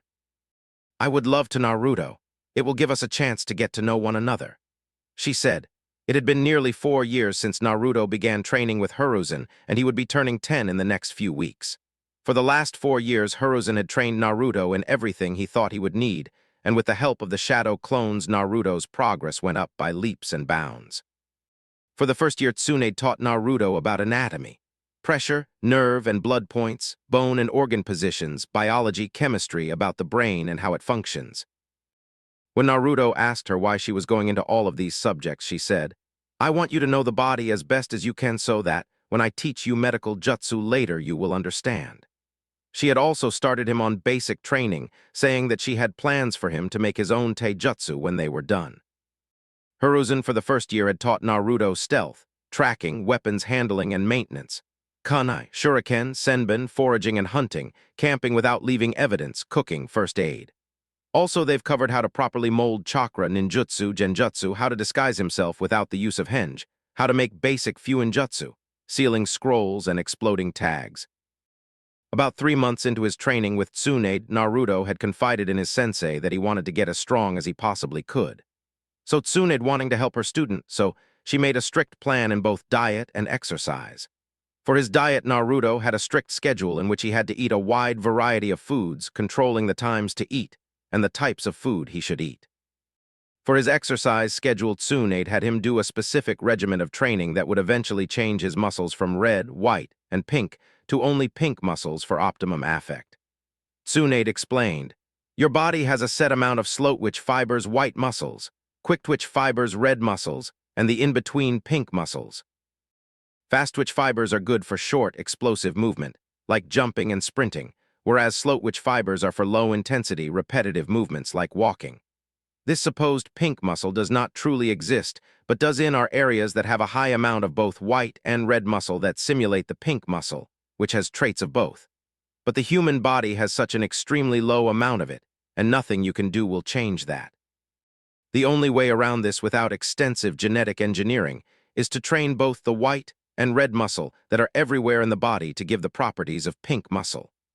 This would also have the effect of Naruto not having a bodybuilder build, but having lean but powerful body with highly tuned reflexes. This was best for taijutsu usage and other physical activities. With Tsunade's plan, Naruto would physically be stronger without chakra than most low-level jonin at the age of 14. Besides the training Hiruzen put Naruto through, he also trained Naruto more in what he thought were 3 important things. One was to completely master his chakra control. This was also a big part of the training taught by Tsunade for the medical jutsu he would be learning in the future. The second was ninjutsu, which Naruto had just recently mastered one of 5 main elements, lightning, and was close to mastering the other 4. Fire release was the next strongest, followed closely by water, earth, and wind. Naruto had even started reading notes taken by the first Hokage on his wood-release jutsu, and was planning to recreate them. But both Naruto and Hiruzen agreed that he should wait till after he had mastered the water and earth elements.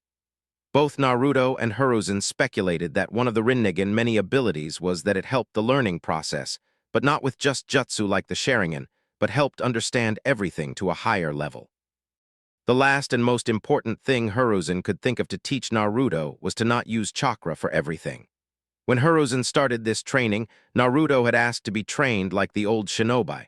With this, Naruto was taught how to be a real assassin. It was quickly discovered that the Rinnegan had a sort of genetic memory that showed the user abilities that they were ready to use. By the end of the first year, Naruto had found 2. One was the ability to manipulate the elements almost flawlessly, and something deeper, but Naruto couldn't figure out what. The second was the ability to control gravity. All of Naruto's spare time was dedicated to training his Rinnegan. Hiruzen had taught Naruto more than just that, but when it became apparent that there were others that were better than him in the different shinobi arts, Naruto decided to branch out and see if there were other senseis that would help him. He asked Hiruzen who he should ask for help. 1 year into training.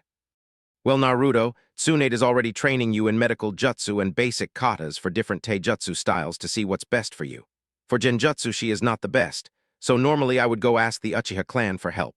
Right now, though, I don't think that would be the smartest of ideas at the moment with the tension building up between them and the village." Hiruzen honestly told Naruto, "But isn't there someone in that clan that is still loyal to Konoha?" Naruto asked, having already heard about the Uchiha clan beginning plans of a rebellion against Konoha from his father and Hiruzen. Well, there are 2 that would fit with what you want as a teacher. One would be Itachi Uchiha. He is the current heir to the clan, and he is closest in potential to you that has been born recently. The other is Shisui Uchiha. I told you about him when I taught you the Shunshin Jutsu. He has the highest skills in genjutsu in the village. Rumors say that he can control others with his Sharingan, followed closely by Itachi. Hiruzen told Naruto, "Why can't they train me in secret then? Better yet, they could train the Hokage's son publicly, and through that the Uchihas may assume that they are rising in power and position in the village again." Naruto said, trying to convince his oldest teacher to allow this. Well, having them train, Naruto would make it look like they had gained some political power to the Uchihas again. The only problem is that when they find out that Naruto isn't that special in the eyes of his father, it could backfire. Hiruzen thought, "Naruto, I think that I could make this happen." The only problem with this is that both Itachi and Shisui are on a mission directly from the elders of the village and the Hokage to be double agents spying on their clan to see if there is a chance that the rebellion could really happen. What I'm trying to say here, Naruto, is that if you're that determined to get them to train you, you will need to be a part of this mission and help them. Now you deserve a break from training. I want you to think about joining this mission. Hiruzen said, making sure that Naruto understood the importance of the mission he would be joined if he chose to. 30 minutes later, Naruto had come to a decision. He walked over to Hiruzen and said, I want to do it even if it's dangerous. Hiruzen smiled and said, good. He sent out a pulse of chakra, and two ANBU appeared in front of him, kneeling down on the ground with their heads lowered down in respect to their leader. The one on Naruto's left asked, what is your command, Hokage-sama? The Hiruzen gained a look that both Naruto and the other elders jokingly called his Hokage face. It was the face of a man that had seen many deaths, and one that had caused many just the same. I want you to fetch Itachi and Shisui for me, and bring them both here as quickly as you possibly can without making it look suspicious. Also, I want you to bring Tsunade here, and if she complains, just tell her it's for Naruto-kun here. He said. Understanding what their leader wanted, both ANBU nodded their heads before blurring away. This gave Naruto room to ask, why did you ask for Tsunade to come, Hiruzen Jiji? Smiling at the disrespectful name, Hiruzen said, for a few reasons actually. For one, the Senju and Uchiha clans have always butted heads against each other, and that also includes Tsunade. Another reason is that besides Shizune, who is helping Tsunade, she is your main teacher when it comes to Taijutsu and medical jutsu.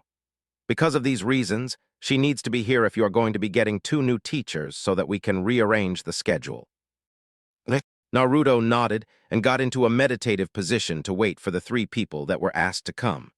Not long afterward, Tsunade came rushing into the clearing and asked Hiruzen, what can I do to help Naruto-kun, Hiruzen-sensei? Both Naruto and Hiruzen turned their heads to her when she spoke, and Naruto said, I may be getting new senseis today, so Hiruzen said that you needed to be here. She nodded her head in understanding. Tsunade then walked over to Naruto and sat down beside him before she started a quiet conversation on a recent event. Not 5 minutes later, Itachi and Shisui came into the clearing bowing to the older Hokage and Tsunade. They both glanced at Naruto and gave him a respectful nod before devoting their attention to Hiruzen. What can we do for you, Hokage-sama? Itachi asked. It's not what I want from either of you, but what Naruto wants. Hiruzen answered. When the old man said this, both Uchiha clan members turned to Naruto and waited for the question to be asked. I wanted to know if you two would train me in Genjutsu. To say they were surprised was an understatement. Itachi raised both his eyebrows, and while Shisui didn't show much reaction at the question, he did show surprise at Itachi. Itachi, quickly calming his features after his friend started laughing at him, he asked, what do you want to learn from us? And for that matter, why do you want to get stronger? Shisui asked with a hard look. I want to learn Genjutsu from you, but if you had anything else you wanted to teach me, I wouldn't decline it.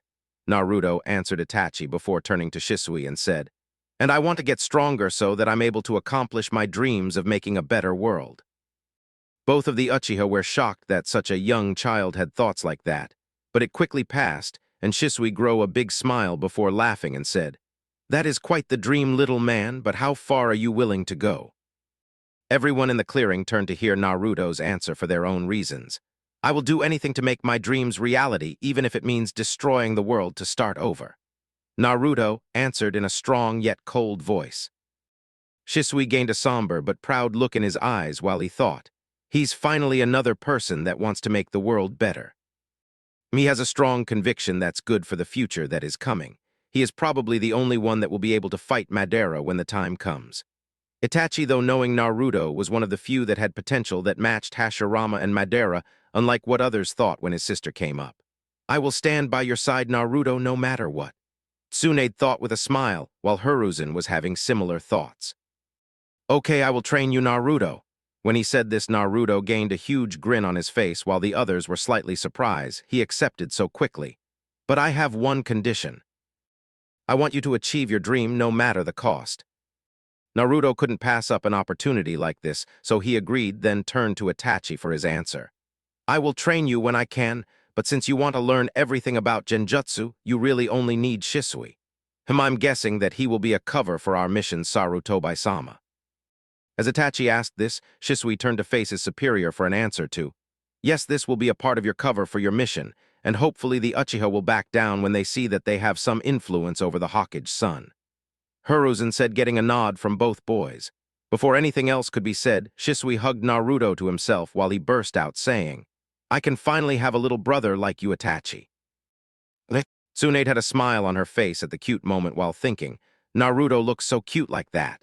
She blushed at this, but no one saw it. Itachi couldn't help but chuckle at the scene before him with Hiruzen as Naruto tried to get free from Shisui but couldn't. But eventually everything calmed down and Naruto was left to pout as Hiruzen said, "There is something you need to know if you truly plan on teaching him. Naruto has a bloodline, but not just any. He has a mixture of the Senju, Uchiha, and Uzumaki bloodlines." As he said this, Naruto activated his eyes for all to see. When he did this, Tsunade, though, "I don't know why people say that the Sharingan is amazing to look at. Naruto's eyes are much more beautiful to see." While both were shocked by this news, they took it in stride as Shisui said with a happy smile, "That just means he really could be my brother. That means we could also train him in the Sharingan's abilities if he ever activates them." Itachi said.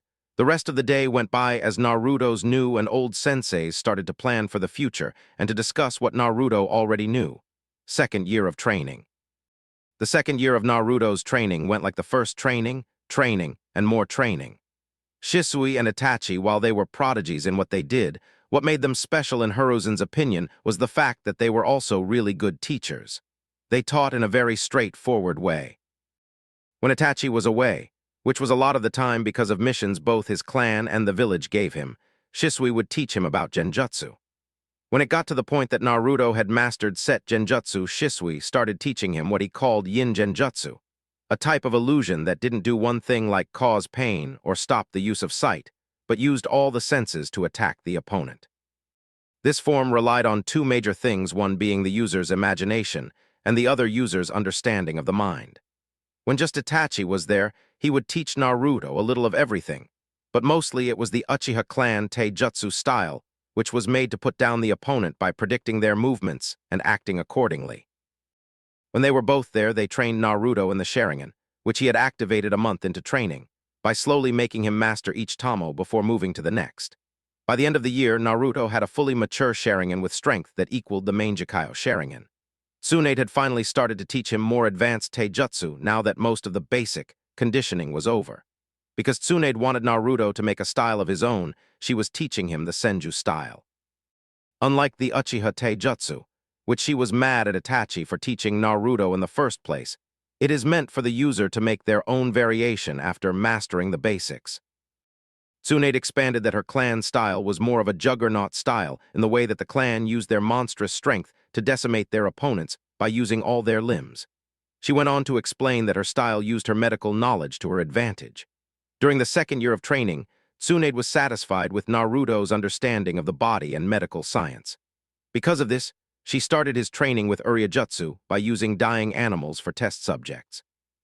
While Tsunade taught Naruto everything she knew about Uryujutsu and how to use the human body to one's advantage, Shizune taught Naruto about poisons and spy infiltration. Hiruzen mainly taught Naruto more about ninjutsu. By the end of the second year, Naruto had mastered the basic 5 elements to the point of needing no hand seal and was working on wood-release jutsu. Hiruzen had also decided to train Naruto as a hunter nin for the year. For this, Naruto had a higher deal of tracking and assassination training than the year before.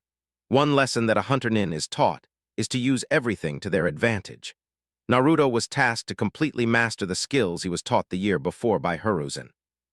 When they had a rarer break, Hiruzen would also showed Naruto how to train his chakra sensor ability. Naruto was coming along with training for the Rinnegan quite nicely. He had uncovered 2 more abilities. One was the ability to observe, attack, or remove souls. Through further practice, Naruto discovered that he could invade the mind of others and take all the knowledge the victim has by touching them. It was easier to do this by touching the head.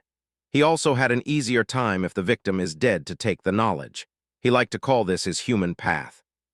The second ability he could use was having a basic control over his form through the additions of mechanical parts.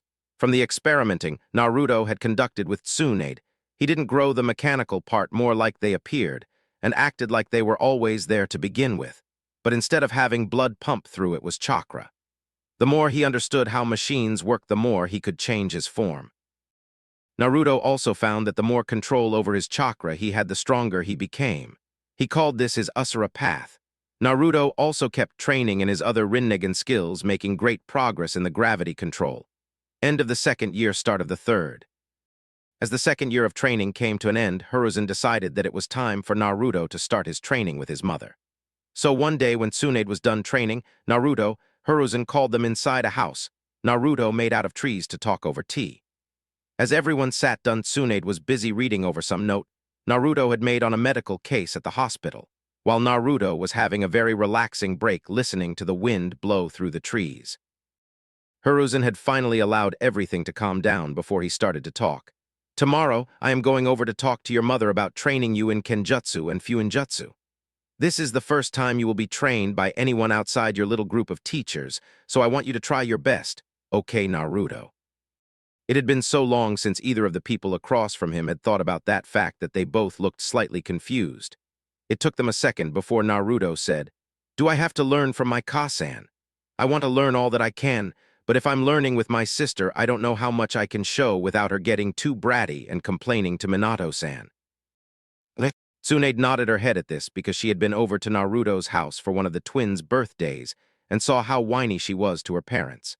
After listening to Naruto and Hiruzen shoot the argument back and forth, she said, "If it's that much of a problem, I still have some scrolls in my clan library from my grandmother.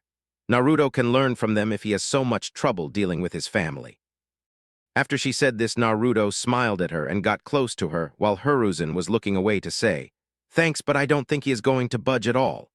When he was that close to her, she blushed and smiled back. Hiruzen turned his head to his two students and said, "No, even with the scrolls and Naruto's advanced learning curve, he needs a master to teach him all the ins and outs in Fuinjutsu. And there is no one better to teach him seal other than Kushina, who, by the way, is better than Minato at them." Both students conceded to Hiruzen's point and nodded their heads. They sat there in silence before Naruto said, "I will tell Kasen you're coming over tomorrow." "Thank you, Naruto-kun," Hiruzen replied. Naruto uncrossed his legs before standing up and saying, "I think that it's a day I'm going home. Have a nice night, Hiruzen-sensei, Tsunade-sensei." With that, Naruto turned around before sliding the screen door open and leaving. Tsunade left a few minutes later, saying she had some last-minute hospital work to do. As Hiruzen sat there all alone, he couldn't help feeling like soon everything would be done for him. Naruto arrived home about 10 minutes later. He quickly slipped out of his shoes before walking farther into the house to the kitchen, where he knew his mother would be making dinner for his family. As he turned the corner, he came upon the sight of Kushina Uzumaki making ramen again, like she did almost every day, because Narumi and Minato loved it so much. Sensing Naruto's presence in the room, she turns her head toward the doorway and smiles when she sees that it's Naruto. "How are you doing, Sochi? How was your training with Hiruzen Jiji today?" One of the things that the mother and son shared was the knowledge that Naruto was being trained by Hiruzen. It helped their relationship, because she kept it from Minato instead of telling him like most in the village would. This had the effect of Naruto trusting her more than anyone else in the whole village outside of his teachers. Naruto looks at her and gives her a genuine smile before saying in a calm, collected voice, "I'm fine, Kasen, I'm just a little tired from today. The training went well, but Hiruzen Jiji wants to talk to you tomorrow. He must be coming over to ask me to start Naruto's training in Fuinjutsu." She thought as she nodded in acknowledgement while she continued to make dinner. "Okay, thanks for telling me, Sochi. The kitchen will be free for you in about 15 minutes, so if you want to wash up, go ahead." "Got it, Kasan." And with that, Naruto left the room. Walking towards the hot spring in the backyard, Naruto heard Narumi come into the house with two of her friends. One was Hinata Hyuga, and the other was Ino Yamanaka. The last thing he heard was Narumi asking Kushina, "Hey, Kasan, can Ino and Hinata stay over for dinner?" After relaxing in the hot spring for a time, Naruto gets out, gets dressed, and goes back inside to make his dinner. After a while, Naruto is sitting at the table where everyone else is eating ramen and talking happily. As he sits down, he hears the tail end of Ino's conversation. "I just don't understand why we can't go to the academy." Minato looks up from his ramen as he hears this. "That's because too many of our shinobi were dying, so I decided to push back the entrance age to 10, and push back the graduation age to 16. That's only one of a few things I did to change the academy. I also upped the learning material so that the graduating class actually knows something instead of history when they go out into the real world. I also did other things, but they are a bit more on the economic side of things. Oh, that does make sense, and I don't want to die young. Too many guys to date. As she said this, three of the females in the room glanced to Naruto, although neither he nor Minato notices anything at all. Naruto, the young opportunist that he has decided to start up a conversation. Ino, Hinata, you're from Shinobi clan's, right? Both startled that Naruto started a conversation nod their heads looking at him to continue the topic at hand. I was wondering what your clans have that make them special. Asked Naruto in a way that everyone at the table thought that he was truly interested in what the two young girls had to say, but Kushina knew that he had other motives for bringing this up. The two girls look at each other to see who wanted to go first. Surprisingly, Hinata was the one that went first by saying, "My clan has the Dojutsu Kekkei Genkai Byakugan. It has a 360-degree vision, lets my clan see through solid object, and this ability lets us see the chakra pathways in the human body. The only downside is that the clan has to have tremendous control over our chakra to use any of our jutsu, or our famous taijutsu." Most of the people around the table were surprised that she had said so much on what some would consider clan secrets, but she was of the mind that no one at the table could even use the bloodline. What good would a little information do? Ino, not wanting to be outdone in front of a cute boy like Naruto, decided to tell about her clan, even though her father had told her not to. The Yamanaka clan are mind walkers, she said with as much pride as her 8-year-old self could muster. She lost this pride when the others at the table looked at her blankly. She blushed and went on to say, "Well, while my clan doesn't have a bloodline like Hinata or the Uchiha clan, we have an affinity for mind-based ninjutsu. My family has a lot of scrolls on them too, but Tusen won't let me see any of them." She finished with a pout. As the others continued to talk about other shinobi-related issues, Naruto was thinking, the Hyuga knowledge on chakra control could be useful, but at this point, it would be useful for others that needed training in that field, but their taijutsu style would be useful, and so would any notes they may have on the chakra system. The only thing I could want from the Yamanaka clan would be any knowledge on the mindscape and how to attack other people's minds. And with that, Naruto made plans to steal the needed material. The next day around 11, Hiruzen arrived to talk to Kushina about Naruto being taught Fuinjutsu and the Uzumaki clan Tai and Kenjutsu styles. After a short discussion, Kushina quickly agreed to start teaching Naruto the next day along with his sister in Fuinjutsu. Kushina also agreed to train Naruto in Tai and Kenjutsu because Narumi was learning more from experts in the village or her father than Kushina could teach her. That was the start of the 3rd year. Kushina did as she said she would and taught Naruto Fuinjutsu along with his sister. About 6 months into the training, it became apparent that while Narumi was good at making seals, she was just outclassed by Naruto in every turn. It got so bad that Narumi quit because she didn't want to be upstaged by her brother. From then on, Kushina didn't have to hold back anymore on Naruto when teaching him seals. The way she taught him was letting him do his own thing before looking at the finished seal and correcting any errors. By the end of the year, Naruto had made it to a high intermediate level, but still had a ways to go before being called a master. Kushina also wanted to pass on the clan styles, but with Narumi following her father more than her, Kushina put all of her attention on Naruto when he wasn't with his other teachers. The Uzumaki Tai and Kenjutsu styles were based on how water moved specifically in spirals. The styles work on spinning and acquiring momentum to attack others. There are some people that equate it to the Hyuga Taijutsu, and they would be partly right, but unlike the Hyuga style that focuses more on looks and has many useless steps, the Uzumaki style never wastes a step. The main advantage of the Uzumaki way of fighting is that it is meant to take on many opponents at once.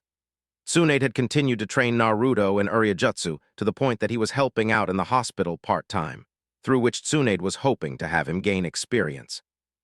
While his healing sessions were going great, his taijutsu training was taking a different turn than it usually did. Tsunade decided that this was the year that he would start making his own style.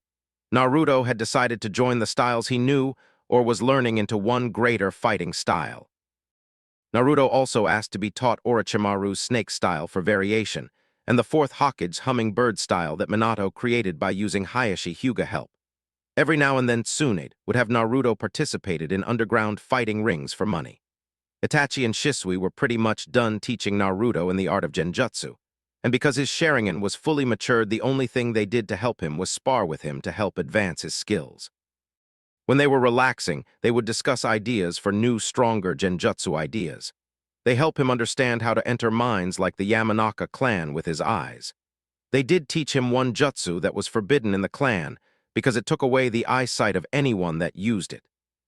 From what Itachi said, only one of both Senju and Uchiha blood could use it to its fullest. It was called Izanagi, and it basically turned illusions into reality. The first time Naruto used it, he felt two different things. One was a very dull pain in the back of his mind, and the other was the usage of his yin and yang chakra in high quantities. This helped him identify the other ability of his Deva path, reality control. Hiruzen had Naruto do the equivalent of the ANBU Black Ops training for the third-year training. With Hiruzen's help, Naruto was able to recreate many of the lost jutsu that the first Hokage, Hashirama Senju, had made. It was also during this year that Hiruzen had Naruto learn tactics and strategies, politics, along with increasing his knowledge of the history of the elemental nations, so that he could see past the false history that the winners wrote to see the truth.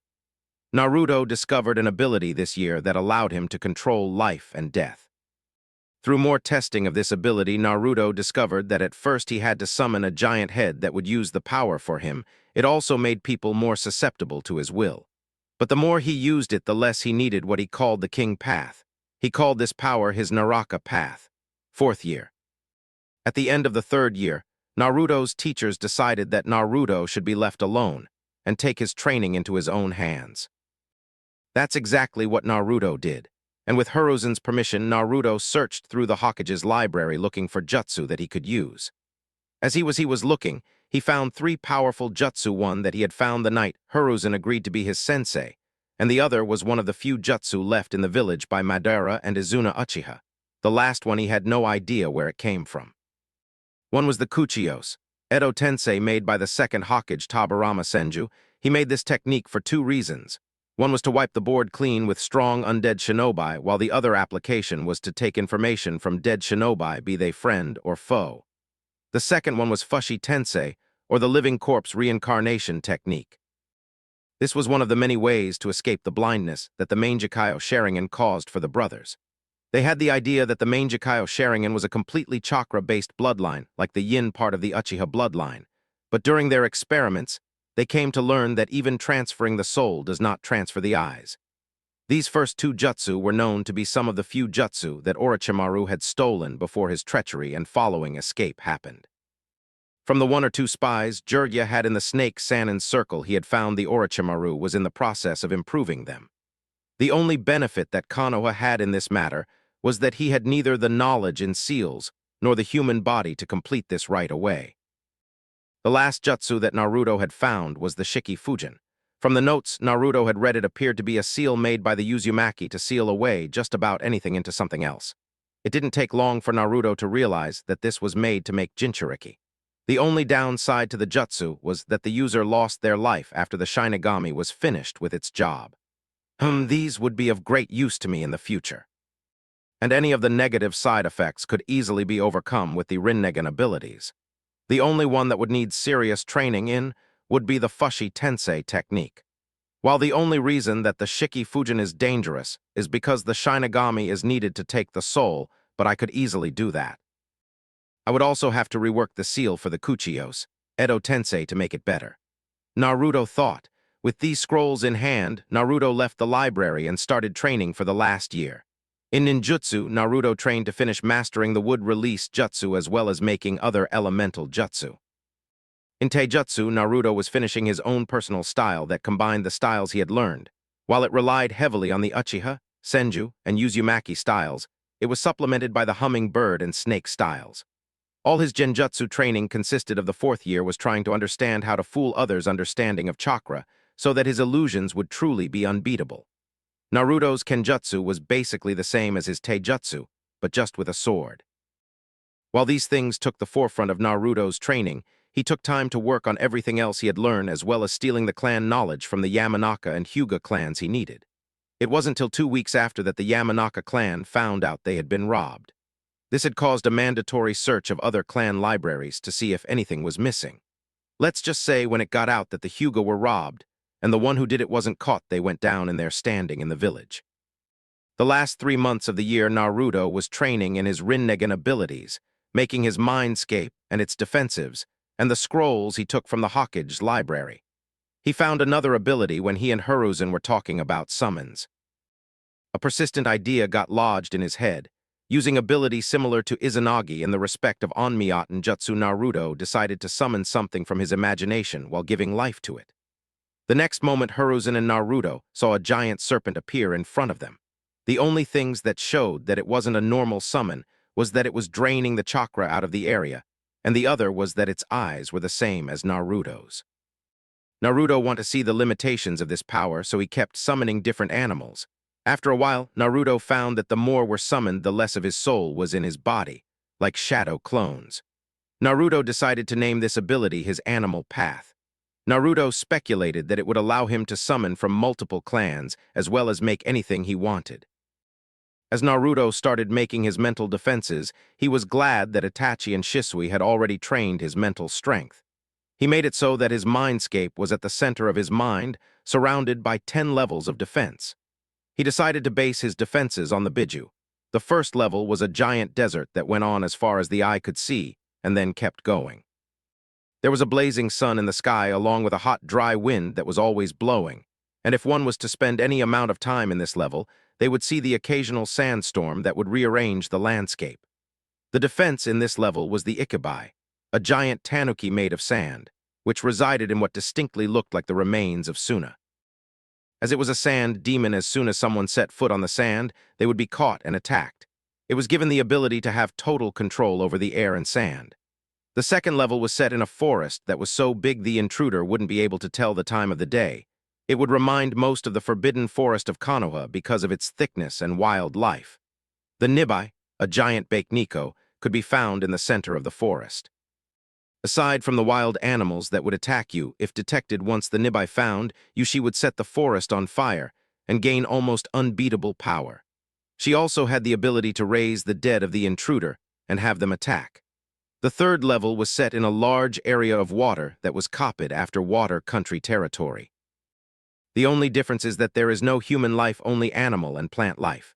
The only way to get by this level like the others is to beat the Sanbai, a giant demonic turtle with a spiked shell, lobster-like tails, and 2 human albeit turtle arms. This level is known for either its harsh storms or its deep fogs. The Sanbai controls all marine and can create smaller clones of itself to swim the oceans. The fourth level was situated around a large mountain chain of dormant volcanoes, covered with a large gathering of forests here and there, with many large cave systems that spread throughout the whole area. The major animal in the area are intelligent apes that are at least twice as big as a normal human, their leader and the fourth level's primary defense in the Yonbai, a giant monkey with the build of a gorilla. Its main ability is to control and create lava and magma. Besides its main ability, it had full control of the earth and fire. The fifth level is a large valley filled with forests of autumn trees, surrounded on all sides by mountains with ice cover caps. There are a few waterfalls around the valley that form rivers that all eventually flow to the center of the valley and connect into a large hot spring lake. If one were to swim deep enough, they would find a nearly endless underground water cave system. The Gobi, a gigantic horse-dolphin hybrid, guards this level. It has the ability to control stream as well as fire and water. The sixth level is an endless cave system that is controlled by the Rokubai, a giant 6-tailed slug. It has 3 main abilities. One, it can control illusions that are hard to break if not impossible. The second one allows the slug to release many types of poison and acids into the surroundings. The last ability it has is that it can take large amounts of physical damage without any signs of losing. The 7th level was set in an area that was modeled after Takagakure. There were many mountain-sized trees that the Nanabi would live in on large islands with water flowing between them, and a thick layer of clouds that are always moving either peaceful or dangerous storms. This level is guarded by the Nanabi, a giant Kabutamushi with 6 wings and a single tail. The Nanabi had the ability to use dust release jutsu as well as control over all bugs and the ability to fly. The 8th level is modeled after the Valley of Clouds and Lightning and is guarded by the Hachabai, a giant octopus ox. The Hachabai had control over chakra, lightning, and has super strength. The 9th level is situated in the destroyed remains of Uzugakure. The only landmass is a content-size island with harsh tides around it, the few lakes on the island all having strong whirlpools flowing in them. The Kyuubi, a giant 9-tailed fox, resides in the remains of the old village. To make this level harder, Naruto put the past 2 Jinchuriki as extra protection in this level. One was Might Uzumaki with all of her strengths and none of her weakness, and Kushina Uzumaki as the second guardian. Naruto planned to add the other Jinchuriki to their proper levels once he finds out about them, but till then it's just the demons. The last level, number 10, is in the Valley of the End. It's guarded by the Jubai, who has the ability to manipulate energy, and the Rikudo Sennin, who has all the abilities Naruto has discovered he can do with or without the Rinnegan, and the ability to control matter. Naruto had one last safety measure in his mindscape. One was exact copies of both Hashirama Senju and Madara Uchiha. Their only purposes is to go through the levels unhindered and learn the abilities of the intruders there by spreading that knowledge to the other level, and if it comes to it, stop said intruder. Naruto's mindscape is based on the world as he wants to see it, with changes in areas that he wants to make different. And while he hides some useless information in the hidden villages, he hides all of his personal information in the moon that orbits the world. Present time. As the 4th year to Naruto training came to a close, Hiruzen came up with an idea to further push Naruto into the right mindset. One day, while Hiruzen was over at the Uzumaki house, he told Kushina that he was sending Naruto over to Water Country to participate in the civil war that was going on. When Kushina asked what Minato would be told, Hiruzen looked to Naruto before saying Naruto had run away without being found. At first you could say that she was furious at the idea, but as soon as Naruto started backing the idea and told her that his other senseis agreed to it, her resolve to see it not happened crumbled away. The night before Naruto had planned to leave, his mother called him to the dojo they had behind the house. As Naruto entered the door, he saw his mother sitting on the floor with a beautifully crafted sword on her lap. Kushina waited for her son to sit down before she began talking. Naruto-kun, I have called you here to give you this sword. It was meant to go to the better of the Uzumaki Kenjutsu style between you and your sister. But as we both know, your sister went down the path of overpowering everything instead of focusing her power. This sword was one of 3 weapons made, one given to each of the clan heads of the Senju, Uzumaki, and Uchiha clans during the clan wars as a way to get them to protect them. Kushina took a pause in her speech before continuing. One was the fan and sickle used by Madara Uchiha. It was lost to age after his death. The second was Hashirama Senju's bow staff. It is locked away in his grave. The last was given to Ko Uzumaki. It was a guard-less curved-handled chokyudo. Unlike other swords, Ko never gave it a name. These weapons were all made from a special mixture of chakra metal and an unknown element. This new metal came out almost unbreakable. Naruto was both awed that he would gain such a strong sword and kind of put out that he didn't earn it fairly from his sister like it was meant to be earned, but he wasn't going to complain. Thank you, Kasan. I will be careful on my journey to Kiri, Naruto said, trying to reassure his mother. I know you're strong, no doubt about that, but it is my job to worry about you as your mother. Kushina explained. There is one other thing I want to give you before you go. Naruto looked up in surprise that he would be getting something else. Kushina looked at Naruto with a smile. I was known for this ability in my prime as a shinobi. She handed him a scroll before continuing. In that scroll are instructions to use my chakra chains. Naruto gave a small, kind smile before hugging her and spending the rest of the night talking with her. 3 miles outside the village of Konoha, we see Itachi talking to a man with an orange mask decorated with black flames across it, and he will be leaving for an unknown amount of time to gain experience in the Kiri Civil War. It was quiet in the clearing for a while before the masked male said, That's good, he needs to learn how the world really works. What is the excuse for his departure? Without a wasted second, Itachi answered, He will be reported missing in a few days before someone figures out he was either kidnapped or he ran away. Okay, that works. I'm assuming you're the one taking my beloved grandson there. He finished with a chuckle. Itachi showed some surprise but quickly hid it, but not quick enough for the man before him saw it. Don't act so shocked, Itachi. Who else do you know that he could be related to to have so much natural talent.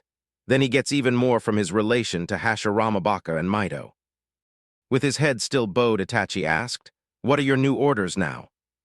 The masked male looked at Itachi with a tilted head before saying, "With Naruto-kun outside the village, I think it's time for the Uchiha clan's death." Itachi grimaced before the masked male said, "Don't worry, Itachi, you are allowed to let 2 people live, but no more." For the first time during the whole conversation, Itachi looked up at the man with thankful eyes before saying, "Thank you, and your orders will be done, Madara-sama." Then he left. Naruto-kun is coming along nicely. So strong at such a young age, he may be a problem to my plan, but if something happens to me, he will be the next best option to take up my mantle. With that thought done, Madara backed up into a shadow and disappeared. That's all for now. If you enjoy, then please like, share, and do comments.